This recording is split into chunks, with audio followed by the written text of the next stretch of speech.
आप सभी का तहे दिल से स्वागत है। कहानियों की इस दुनिया में मैं आपको एक और दिलचस्प किस्सा सुनाने जा रही हूँ।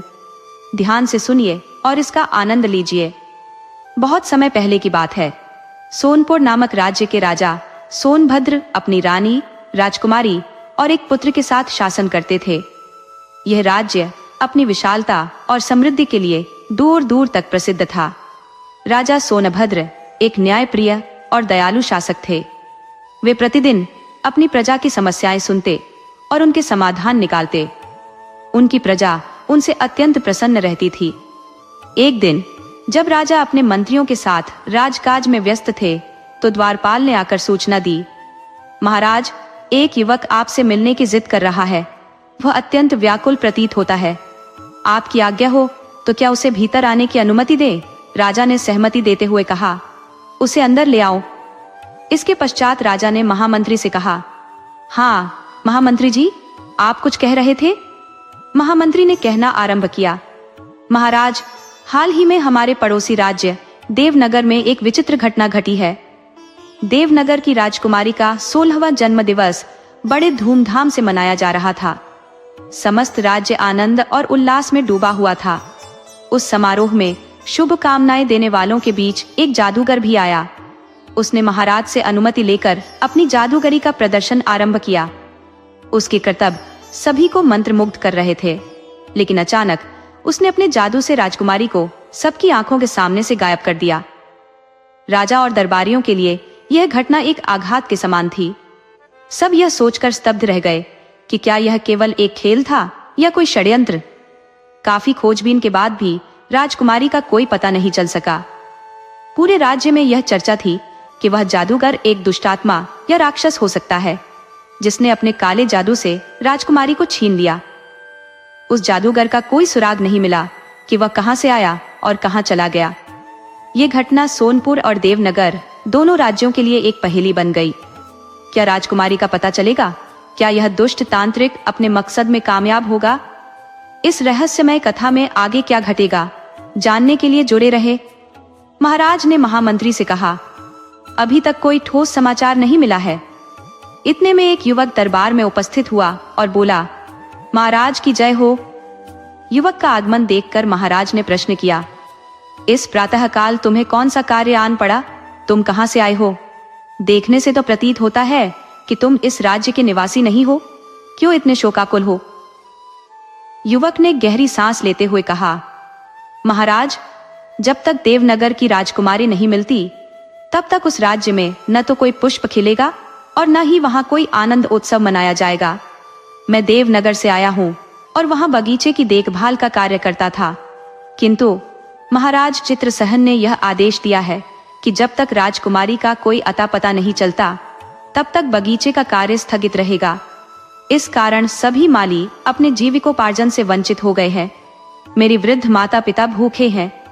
अतः महाराज, यदि आप मुझे अपने बगीचे में माली का कार्य प्रदान करें तो मैं उनका भरण पोषण कर सकूं। महाराज ने उसे गहरी दृष्टि से देखते हुए कहा, हम कैसे विश्वास कर लें कि तुम देवनगर से आए हो और सत्य बोल रहे हो? युवक ने उत्तर दिया, महाराज, मैं सत्य ही कह रहा हूं। मैं महाराजा चित्रसहन के बगीचे का रखवाला था। राजकुमारी के लापता होने के पश्चात हमें कार्य से निष्कासित कर दिया गया। महामंत्री ने हस्तक्षेप करते हुए कहा, महाराज, किसी भी निर्णय पर पहुंचने से पहले हमें इस विषय पर आपस में चर्चा करनी चाहिए। महाराज ने इस सुझाव को स्वीकार करते हुए राजपुरोहित और अन्य उपस्थित लोगों को बाहर जाने के लिए कहा। महामंत्री ने महाराज से कहा, जैसा कि मैंने आपको पहले देवनगर की घटना के बारे में बताया था, इस संदर्भ में सावधानी बरतना अनिवार्य है। यह भी ध्यान रखें कि हमारी राजकुमारी का 16वां जन्मदिवस निकट है। ऐसे में किसी अपरिचित को महल में स्थान देना बुद्धिमानी नहीं होगी। महाराज ने कहा, किंतु मंत्री जी, किसी जरूरतमंद को खाली हाथ लौटाना भी तो अनुचित होगा। इस पर राजपुरोहित ने सुझाव दिया, महाराज, द्वार पर आए जरूरतमंद को ठुकराना अनुचित है, किंतु हमें सावधानी पूर्वक कदम उठाना चाहिए। मेरा प्रस्ताव है कि इस युवक को हमारे भरोसेमंद सैनिकों की निगरानी में रखा जाए। जब यह पूर्ण रूप से विश्वसनीय प्रतीत हो तब इसे बगीचे की देखरेख का कार्य सौंप दिया जाए। महाराज ने इस सुझाव को स्वीकार कर युवक को पुनः दरबार में बुलाया। उन्होंने कहा, तुम्हारी स्थिति को समझते हुए हमने यह निर्णय लिया है कि तुम्हें हमारे सैनिकों की देखरेख में रखा जाएगा। यदि तुम सत्य और निष्ठावान सिद्ध होते हो तो तुम्हें बगीचे की देखभाल का दायित्व सौंपा जाएगा। युवक, जो कि तेजस्वी और सुदर्शन था, ने महाराज की ओर कृतज्ञता भरी दृष्टि से देखा और कहा, महाराज, आप अत्यंत दयालु हैं। मुझे पूर्ण विश्वास है कि आप मेरे बारे में जो भी निर्णय लेंगे वह मेरे हित में होगा। राजा ने युवक से पूछा, तुम्हारा नाम क्या है? युवक ने शीश झुकाकर उत्तर दिया, महाराज, मेरा नाम रुद्राक्ष है। मैं निर्धन हूँ, परंतु मुझे अपने कौशल पर विश्वास है। यदि आप मुझे अवसर प्रदान करें तो मैं आपके उद्यान में दुर्लभ पुष्प उगाकर अपनी दक्षता सिद्ध करना चाहता हूँ। इससे मैं अपने वृद्ध माता पिता के लिए 2 वक्त की रोटी का प्रबंध कर सकूंगा। राजा ने उसकी बातों को ध्यानपूर्वक सुना और कहा, रुद्राक्ष, हम तुम्हें निराश नहीं करेंगे। इसके पश्चात राजा ने महामंत्री करणवीर को आदेश दिया, उसे हमारे बगीचे का निरीक्षण कराओ और सारी आवश्यक बातें समझा दो। महामंत्री ने आज्ञा का पालन करते हुए कहा, जो आज्ञा महाराज। फिर उन्होंने रुद्राक्ष से कहा, चलो मेरे साथ। महामंत्री रुद्राक्ष को उद्यान की ओर ले गए और उसे वहां नियुक्त कर दिया। उन्होंने कहा, रुद्राक्ष, आज से यह बगीचा तुम्हारे जिम्मे है। महाराज को यह स्थान अत्यंत प्रिय है और यहाँ लगे पेड़ पौधे दुर्लभ और बहुमूल्य हैं। तुम्हें इसकी देखभाल में कोई कमी नहीं छोड़नी चाहिए। रुद्राक्ष ने विनम्रता से उत्तर दिया, मंत्री जी, आप निश्चिंत रहे। मैं इस उद्यान को इतना सुंदर बना दूंगा कि महाराज को गर्व होगा। इसके बाद रुद्राक्ष बगीचे का निरीक्षण करने लगा। हर कोने को वह गहन दृष्टि से देख रहा था। तभी उसकी दृष्टि राजकुमारी देवप्रिया पर पड़ी, जो अपने महल के समीप स्थित कमल वाटिका में अपनी सहेलियों के साथ हंसी ठिठोली कर रही थी। उनकी अनुपम सुंदरता को देख रुद्राक्ष सम्मोहित हो गया और अनजाने में उनके समीप जा पहुंचा। राजकुमारी ने एक अपरिचित युवक को अपने पास खड़ा देखा तो घबराकर चीख पड़ी। उनकी चीख सुनकर देवव्रत, जो राजकुमारी की सुरक्षा में तैनात थे, तुरंत वहां पहुंचे और रुद्राक्ष को पकड़कर दरबार में ले गए। देवव्रत महाराज के सामने उपस्थित होकर बोले, महाराज, ये व्यक्ति राजकुमारी के निकट पाया गया। महाराज ने गंभीर स्वर में रुद्राक्ष से पूछा, तुमने यह दुस्साहस क्यों किया? रुद्राक्ष ने हाथ जोड़कर उत्तर दिया, महाराज, मुझसे अनजाने में यह त्रुटि हो गई। मुझे तनिक भी आभास नहीं था कि उस ओर राजकुमारी रहती है। यदि जानता तो उधर देखने का साहस भी न करता। कृपया मुझे क्षमा करें। रुद्राक्ष की आंखों में पश्चाताप स्पष्ट था। उसने कहा, महाराज, मैं आपसे वचन देता हूं कि भविष्य में ऐसा कदापि नहीं होगा। मैं न तो राजकुमारी की ओर देखूंगा और न ही महल की किसी अन्य स्त्री की ओर। महाराज, जो अत्यंत दयालु और संवेदनशील थे, बोले, यह तुम्हारी पहली गलती है, इसलिए हम तुम्हें क्षमा करते हैं, लेकिन ध्यान रखना, यह गलती दोबारा नहीं होनी चाहिए। रुद्राक्ष ने आभार व्यक्त करते हुए कहा, महाराज, आप वास्तव में कोमल हृदय और कृपालु हैं। मैं आपका यह उपकार कभी नहीं भूलूंगा। राजा ने गंभीरता से कहा, मुझे तुमसे ऐसी ही अपेक्षा थी। तभी सोनपुर का गुप्तचर उपस्थित हुआ और प्रणाम करते हुए बोला, महाराज की जय हो। राजा ने उसकी ओर ध्यान केंद्रित करते हुए पूछा, कहो गुप्तचर, क्या समाचार लाए हो? क्या विचारणीय बात है? गुप्तचर ने चिंतित स्वर में उत्तर दिया, महाराज, जो समाचार मैं लाया हूं वह अत्यंत गंभीर और चिंताजनक है। महाराष्ट्र के कृपाली नगर के दौरे के दौरान अजीबोगरीब अफवाहें सुनने में आई। राजा ने चौंकते हुए पूछा, किस प्रकार की अफवाहें? गुप्तचर ने धीरे धीरे कहा, महाराज, वर्षों पहले कृपाली नगर के राजा वीर सिंह ने एक भयंकर तांत्रिक, जिसे कंकाली के नाम से जाना जाता है, की मायावी शक्तियों को पराजित करके उसे तहखाने में बंद कर दिया था। किंतु ऐसा सुनने में आया है कि वह तांत्रिक कुछ वर्षों पूर्व ही अपनी कैद से मुक्त हो चुका है। आजाद होते ही उसने अपनी काली विद्या का उपयोग करते हुए अनेक भयावह क्रियाएं की। उसकी पहली प्रतिशोधात्मक कार्रवाई में उसने राजा वीर सिंह के पूरे परिवार को नष्ट कर दिया। अब वह राज्य पर अपना आधिपत्य स्थापित कर चुका है। राजा ने गहरी सांस लेकर पूछा, तांत्रिक कंकाली, आगे बताओ। गुप्तचर ने अपनी आवाज और धीमी करते हुए कहा, महाराज, हर कार्तिक अमावस्या को वह तांत्रिक 16 से 18 वर्ष की अविवाहित कन्याओं के रक्त का उपयोग करके देवी के आह्वान के लिए तांत्रिक अनुष्ठान करता है। हमारी जांच में यह भी पता चला कि कृपाली नगर के निकट एक साधु आश्रम में निवास करते हैं। वह अपनी दिव्य दृष्टि से आने वाले संकटों का आभास पहले ही कर लेते हैं। उन्होंने राजा वीर सिंह को इस संकट के बारे में चेताया भी था। राजा ने उत्सुकता से पूछा, तो फिर राजा वीर सिंह ने क्या किया?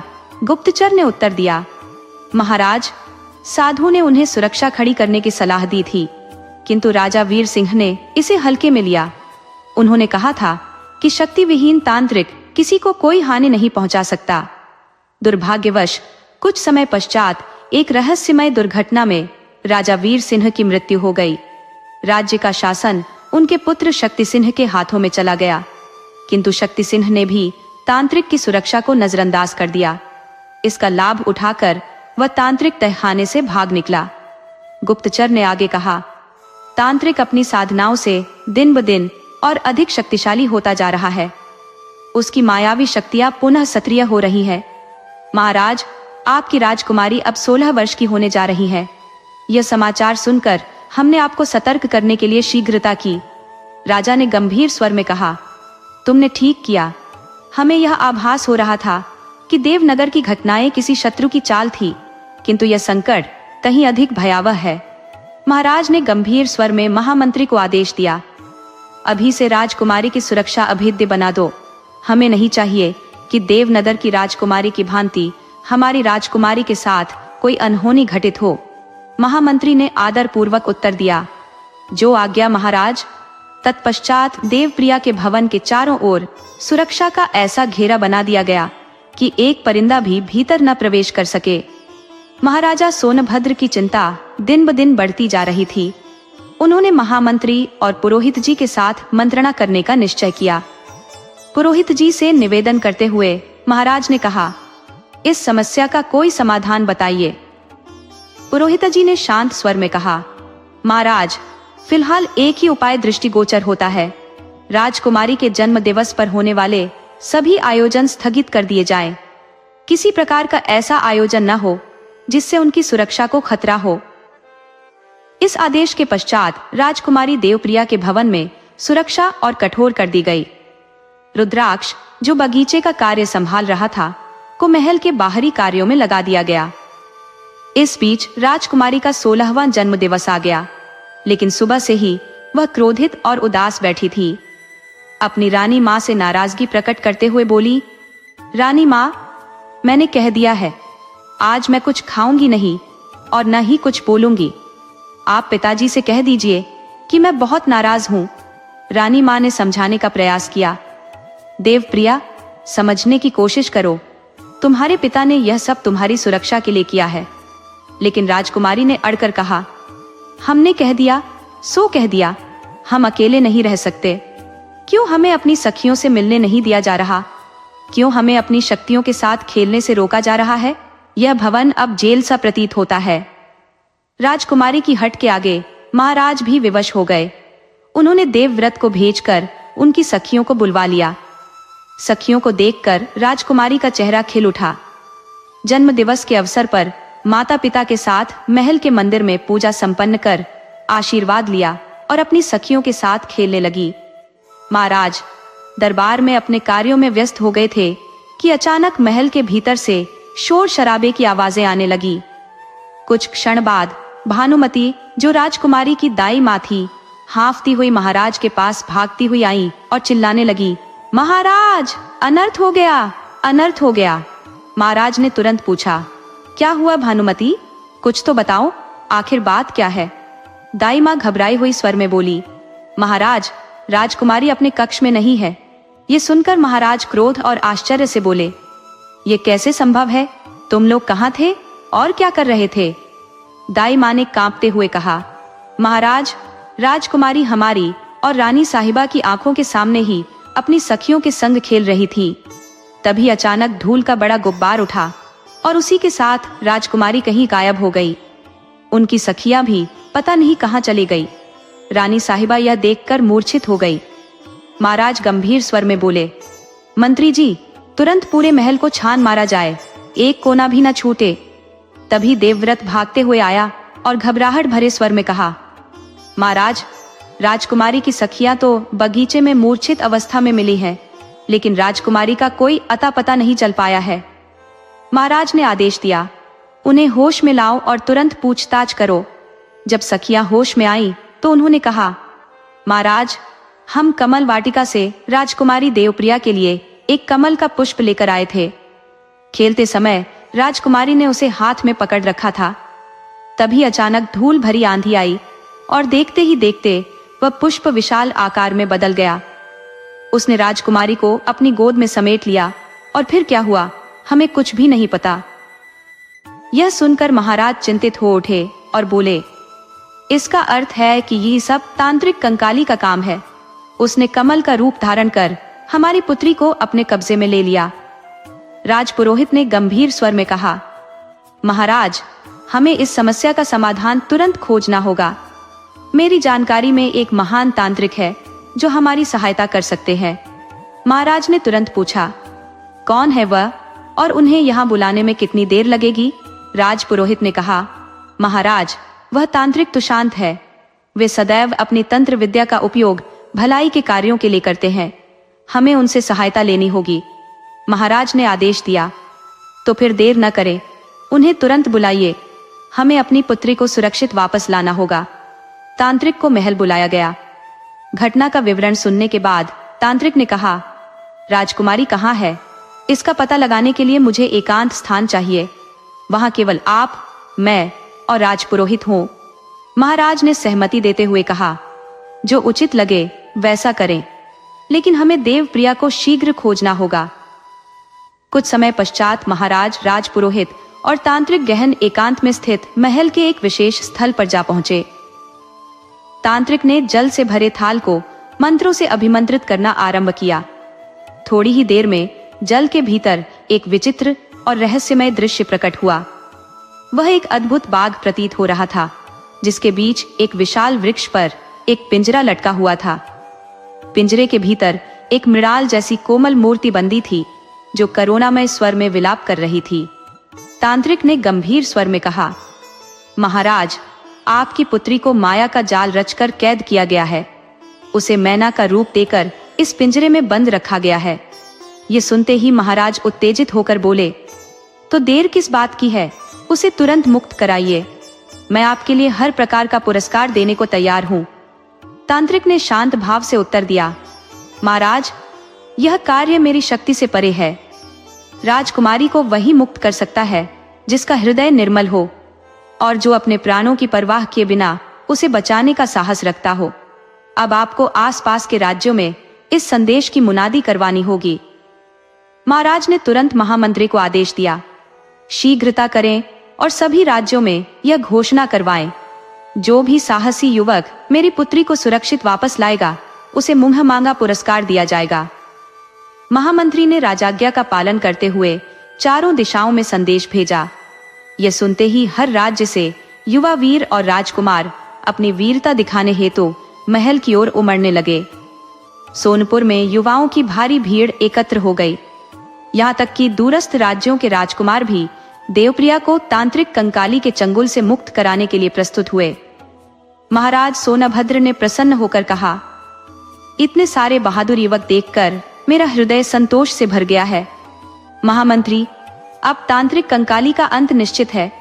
मेरी पुत्री शीघ्र ही वापस आ जाएगी। तांत्रिक प्रसाद ने नवयुवकों को एकत्रित किया और महाराज से कहा, अब हमें उन सभी का परीक्षण करना होगा। केवल वही युवक आगे बढ़ सकेगा जो 2 परीक्षाओं में सफल होगा। ये परीक्षाएं उनकी सत्यनिष्ठा और साहस का परीक्षण करेंगी। महाराज ने जिज्ञासा से पूछा, तांत्रिक, यह परीक्षण क्या होंगे? तांत्रिक ने उत्तर दिया, महाराज, यह आप स्वयं देखेंगे। बस हमें प्रांगण को खाली करवाने की अनुमति दे। सुबह होते ही तांत्रिक ने अपनी तांत्रिक शक्तियों से एक भ्रामक वातावरण तैयार किया। प्रांगण की एक ओर अग्निकुंड धधकता हुआ प्रतीत हो रहा था, तो दूसरी ओर नुकीली कीलों का जाल फैला हुआ था। ये सब मात्र एक माया थी, परंतु देखने वालों के लिए ये सजीव और वास्तविक प्रतीत हो रहा था। तांत्रिक ने गर्जना करते हुए कहा, महाराज, अब सभी नवयुवकों को प्रांगण में बुलाया जाए। आज यह परीक्षा तय करेगी कि कौन राजकुमारी को वापस लाने योग्य है। कुछ ही क्षणों में सभी युवा तांत्रिक के समक्ष उपस्थित हो गए। तांत्रिक ने गंभीरता से कहा, आप सभी ने महाराज की घोषणा पूरी तरह से सुनी होगी। सबने एक स्वर में उत्तर दिया, जी हाँ, हम राजकुमारी को खोज लेंगे। तांत्रिक ने फिर चेतावनी दी, सोच समझकर कदम बढ़ाओ, क्योंकि इसमें प्राणों की आहुति भी हो सकती है। कुछ उत्साही युवकों ने हिम्मत दिखाई और कहा, हम अपनी जान की परवाह नहीं करते। तांत्रिक ने हर एक से पूछा, क्या तुम सब सचमुच इसके लिए तैयार हो? सभी ने एक साथ हाँ में हाँ मिलाई। तांत्रिक ने कहा, बहुत अच्छा, लेकिन अब तुम्हें यह सिद्ध करना होगा कि तुम इस कार्य को पूरी निष्ठा से करना चाहते हो। सभी ने उत्सुकता से पूछा, तो फिर हमें क्या करना होगा? तांत्रिक ने मुस्कुराते हुए कहा, ठीक है, तुम सभी को एक एक करके इन पर चलना होगा और फिर इस अग्निकुंड को पार करना होगा। जो इसे पार कर सके वही राजकुमारी को सुरक्षित वापस ला सकता है। बताओ, पहला कौन शुरू करेगा? ये सुनते ही वहां गहरी चुप्पी छा गई। इस कठिन परीक्षा को पार करने का साहस किसी में नहीं था। कुछ ने प्रयास किया, पर कीलें छूते ही वे डरकर पीछे हट गए। तांत्रिक ने कड़ा सवाल किया, क्या हुआ? तुम लोग पहले बहुत बड़ी बड़ी बातें कर रहे थे और अब डर गए? घोषणा तो तुम्हारे लिए राजकुमारी को तांत्रिक कंकाली से मुक्त करने की थी। तुम सब पहले ही चुनौती देखकर हार मान चुके हो, पहली परीक्षा को पार नहीं कर पाए। तांत्रिक के शब्दों ने सबको संजीदा बना दिया। तभी महाराज ने तांत्रिक को रोका और कहा, क्या कोई और उपाय है? तांत्रिक ने उत्तर दिया, महाराज, धैर्य रखें, हमें वह युवक अवश्य मिलेगा जो इस कठिन परीक्षा को पार करेगा। इन युवाओं में से कोई नहीं है, लेकिन हमें एक सच्चे साहसी की तलाश है। तभी माली रुद्राक्ष मां सामने आए और बोले, महाराज, मैं इस परीक्षा को स्वीकार करने के लिए तैयार हूं। महाराज ने पूछा, ठीक है, तुम इसे स्वीकार कर रहे हो, लेकिन क्या तुम्हारी कुछ शर्तें हैं? माली ने कहा, जी हाँ महाराज, मेरी 2 शर्तें हैं। यदि आप इन्हें स्वीकार करते हैं तो मैं राजकुमारी को हर हाल में सही सलामत लाकर आपके समक्ष प्रस्तुत करूंगा। महाराज ने कहा, जल्दी बताइए, क्या है आपकी शर्तें? मैं हर शर्त को मानने के लिए तैयार हूं, बस हमारी बेटी देवप्रिया को सुरक्षित वापस लाकर लाओ। माली रुद्राक्ष ने गर्व से कहा, महाराज, यह मेरे लिए गर्व की बात होगी कि मैं राजकुमारी देवप्रिया को आपके समक्ष सुरक्षित लेकर आऊं। राजा ने कहा, ठीक है, अपनी शर्तें बताओ। माली ने गंभीर स्वर में उत्तर दिया, महाराज, ये मेरी अमानत है। उसने एक थैला आगे बढ़ाया। राजा ने सोनभद्र महामंत्री को निर्देश दिया कि वह थैला लेकर आए। इसमें क्या है? राजा ने पूछा। माली ने सिर झुकाते हुए कहा, महाराज, जब मैंने आपकी घोषणा सुनी कि राजकुमारी जी लापता हो गई हैं, उसी क्षण मैंने उन्हें खोजने का दृढ़ निश्चय कर लिया था। मैं अपने वृद्ध माता पिता की एकमात्र संतान हूँ। उनका स्वास्थ्य नाजुक है और उन्होंने मुझे कभी अपने से दूर जाने नहीं दिया, लेकिन इस बार मैंने उनसे कहा है कि मैं कुछ महीने किसी आवश्यक कार्य के लिए दूसरे राज्य जा रहा हूँ। थैले की ओर इशारा करते हुए उसने कहा, इसमें वे पत्र हैं जो मैंने अपने हाथों से लिखे हैं। मेरी पहली शर्त यह है कि आप हर 4-5 दिन में एक पत्र और उनकी जरूरत का सामान उनके पास भिजवाएंगे, ताकि उन्हें यकीन हो कि यह सब उनके बेटे ने भेजा है। मैंने हर निर्देश पहले ही लिख दिया है और पहचान के लिए उनके चित्र भी यहाँ है। महाराज ने सिर हिलाया और पूछा, दूसरी शर्त? माली ने आगे कहा, यदि इस अभियान में मेरी मृत्यु हो जाए तो आप मेरे माता पिता को महल में स्थान देकर उनके जीवन भर की जिम्मेदारी लेंगे। राजा ने आश्वासन दिया, तुम्हारी दोनों शर्तें स्वीकार है। तुम्हारे माता पिता को इस सच्चाई का एहसास नहीं होने देंगे। इसके बाद तांत्रिक ने माली से कहा, अब तुम्हें अग्नि परीक्षा देनी होगी। रुद्राक्ष ने अपने माता पिता के चित्र को प्रणाम किया और तांत्रिक तथा राजा रानी के चरण स्पर्श किए। वह नुकीले टीलों के जाल पर खड़ा हुआ। पत्थरों की धार ने उसके पैरों को घायल कर दिया। रक्त प्रवाहित होने लगा, पर वह रुका नहीं। चेहरे पर पीड़ा के चिन्ह स्पष्ट थे, पर उसने साहस नहीं छोड़ा। वह रक्त रंजित पैरों से चलता रहा और अबूजर के मुख तक पहुंच गया। भीड़ की सांसें थम गई। रुद्राक्ष ने प्रभु का स्मरण किया और अग्निकुंड में कूद गया। एक क्षण में चीखों का सैलाब उमड़ पड़ा। रुद्राक्ष हैरान था। अग्निकुंड, जो अभी तक प्रचंड ज्वालाओं से भरपूर था, अब ठंडक का आभास दे रहा था। उसने धीरे से आंखें खोली और पाया कि वह कोमल फूलों के बिस्तर पर लेटा हुआ है। चारों ओर देखा तो सब कुछ ज्यों का त्यों था। बस अग्निकुंड और नुकीले पत्थरों के जाल का कोई नामो निशान नहीं था। यह तांत्रिक का मायावी जाल था जो अब भंग हो चुका था। रुद्राक्ष के घायल पैर भी जैसे चमत्कारिक रूप से ठीक हो चुके थे। तभी तांत्रिक ने कहा, बधाई हो महाराज, हमें एक सच्चा योद्धा मिल गया है जो राजकुमारी को सुरक्षित वापस लाएगा। महाराज ने गहरी संतुष्टि के साथ रुद्राक्ष की ओर देखा और बोले, यह सब कैसे हुआ तांत्रिक जी?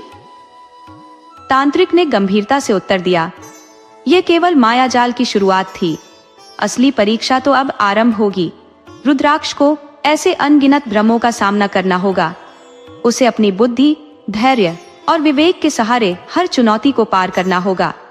तांत्रिक ने रुद्राक्ष को निर्देश देते हुए कहा, आओ अब मेरे कक्ष में चलो, वहां मैं तुम्हें विस्तार से समझाऊंगा कि आगे क्या करना है। कक्ष में पहुंचकर तांत्रिक ने समझाना शुरू किया। दक्षिण दिशा में 2 नदियां बहती हैं। उन नदियों को पार करके एक विशाल पहाड़ आएगा। पहाड़ के पार एक मायावी नगर स्थित है। इस नगर में एक बाग है जहां हर पेड़ पर पिंजरे लटके हुए हैं। उनमें से एक पिंजरे में उस तांत्रिक के प्राण छिपे हैं जिसने इस नगर को अपने तिलिस्म में बांध रखा है। रुद्राक्ष ने उत्सुकता से पूछा, और अगर मैंने वह पिंजरा तोड़ दिया तो? तांत्रिक ने उत्तर दिया, यदि तुमने वह पिंजरा तोड़ दिया तो पूरा मायावी नगर नष्ट हो जाएगा और तुम्हें राजकुमारी मिल जाएगी। लेकिन कार्य कठिन है। पहले तुम्हें एक विशिष्ट खंजर प्राप्त करना होगा जो पहाड़ की एक गुफा में छिपा है। तांत्रिक ने चेतावनी दी, यह गुफा अत्यंत विषैले सांपों से भरी है। यदि तुम वहां से खंजर निकाल सके तो तिलिस्म टूट जाएगा। इसके बाद कंकाली को हराना आसान होगा, परंतु ध्यान रहे, कंकाली हर हार के साथ अपनी सुरक्षा को और कठोर बना देता है। तांत्रिक ने रुद्राक्ष को अग्नि के पास बैठने का निर्देश दिया। अब मैं तुम्हें शक्तियां प्रदान करूंगा। ये मोती जो इस वस्त्र पर जड़े हैं साधारण नहीं है, ये तुम्हारी रक्षा करेंगे। हवन समाप्त होने के बाद तांत्रिक ने कहा, रुद्राक्ष, अब तुम पूरी तरह से तैयार हो। साहस के साथ आगे बढ़ो। जब तुम्हारा मन किसी मायावी भ्रम में उलझने लगे और सच झूठ का भेद कठिन हो जाए, तब इस मोती को तोड़कर मेरे दिए हुए मंत्र का जाप करना। मंत्रोच्चार के बाद इसे उस स्थान पर फेंक देना। ये मंत्र उस जगह का वास्तविक स्वरूप प्रकट कर देगा। साथ ही ये तलवार लो। तांत्रिक ने एक तलवार रुद्राक्ष को सौंपते हुए कहा, यह कोई साधारण तलवार नहीं है, ये एक मायावी तलवार है जो तुमसे न तो छीनी जा सकती है और न ही चुराई जा सकती है। यदि कोई इसे ले भी ले तो यह अपने आप तुम्हारे हाथ में लौट आएगी। तांत्रिक ने रुद्राक्ष को तंत्र मंत्र से पूर्णतः तैयार कर दिया। महामंत्री ने उसे तलवारबाजी और घुड़सवारी में निपुण बना दिया। रुद्राक्ष ने महाराज से कहा, मुझे अनुमति दे, मैं राजकुमारी को सही सलामत वापस ले आऊंगा। राजा ने उसे आशीर्वाद देते हुए कहा, रुद्राक्ष, विजय तुम्हारे कदम चूमे। सोनभद्र के आशीर्वाद लेकर जाओ। हम तुम्हारी सफलता की कामना करते हैं। राजा और रानी ने उसे विदा करते हुए कहा, जल्दी लौट आना, और हाँ, प्रस्थान से पहले महारानी से अवश्य मिल लेना। वह अपने कक्ष में तुम्हारी प्रतीक्षा कर रही है। रुद्राक्ष महारानी सुप्रिया के कक्ष की ओर बढ़ा। दासी से कहा, महारानी जी से कहो कि रुद्राक्ष उनसे मिलने आया है। दासी ने जाकर महारानी को सूचित किया। महारानी ने कहा, उसे अंदर बुलाओ और तुम सब यहाँ से चले जाओ, हमें एकांत चाहिए। दासियां चली गई। रुद्राक्ष ने महारानी को प्रणाम किया। महारानी बोली, रुद्राक्ष, हमें तुम्हें राजकुमारी से जुड़ी कुछ अत्यंत महत्वपूर्ण बातें बतानी है।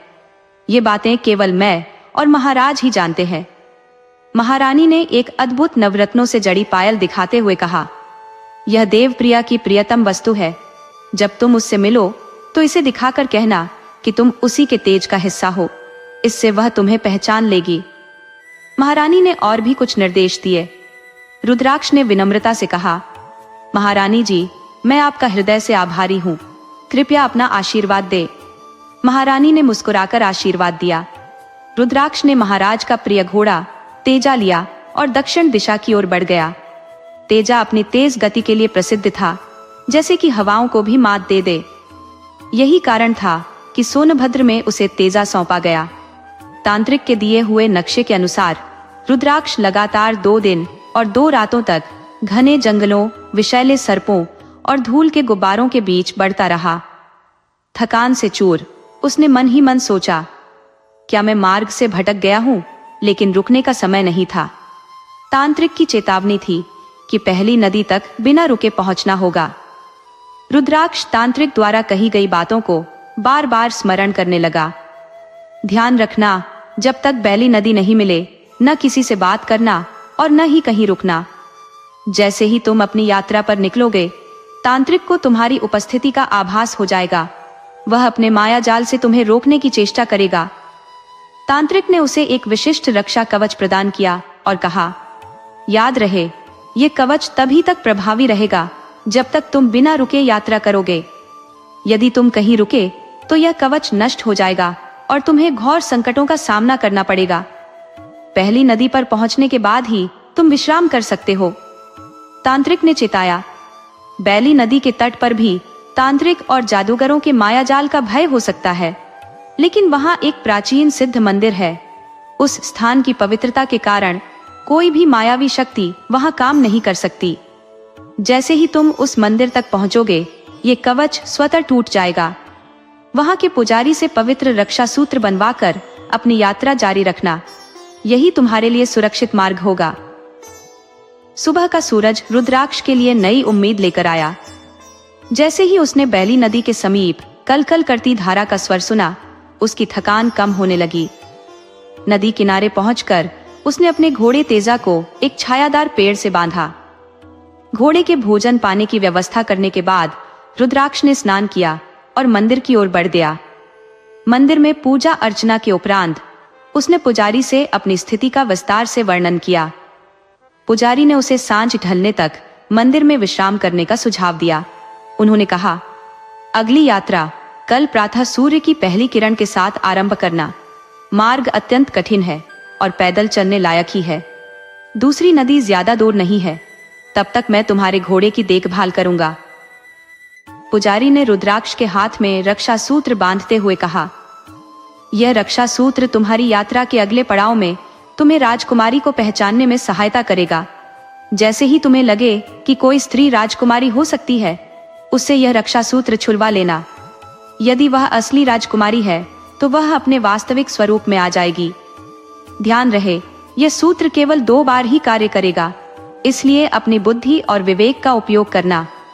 रुद्राक्ष ने विनम्रता से कहा, मैं इस बात का पूरा ध्यान रखूंगा, आपका आशीर्वाद चाहिए। अगले दिन शुभ मुहूर्त में उठकर शिवजी की पूजा कर और पुजारी से आशीर्वाद लेकर रुद्राक्ष ने अपनी यात्रा जारी रखी। नदी पार करने के बाद वह एक सघन जंगल में पहुंच गया।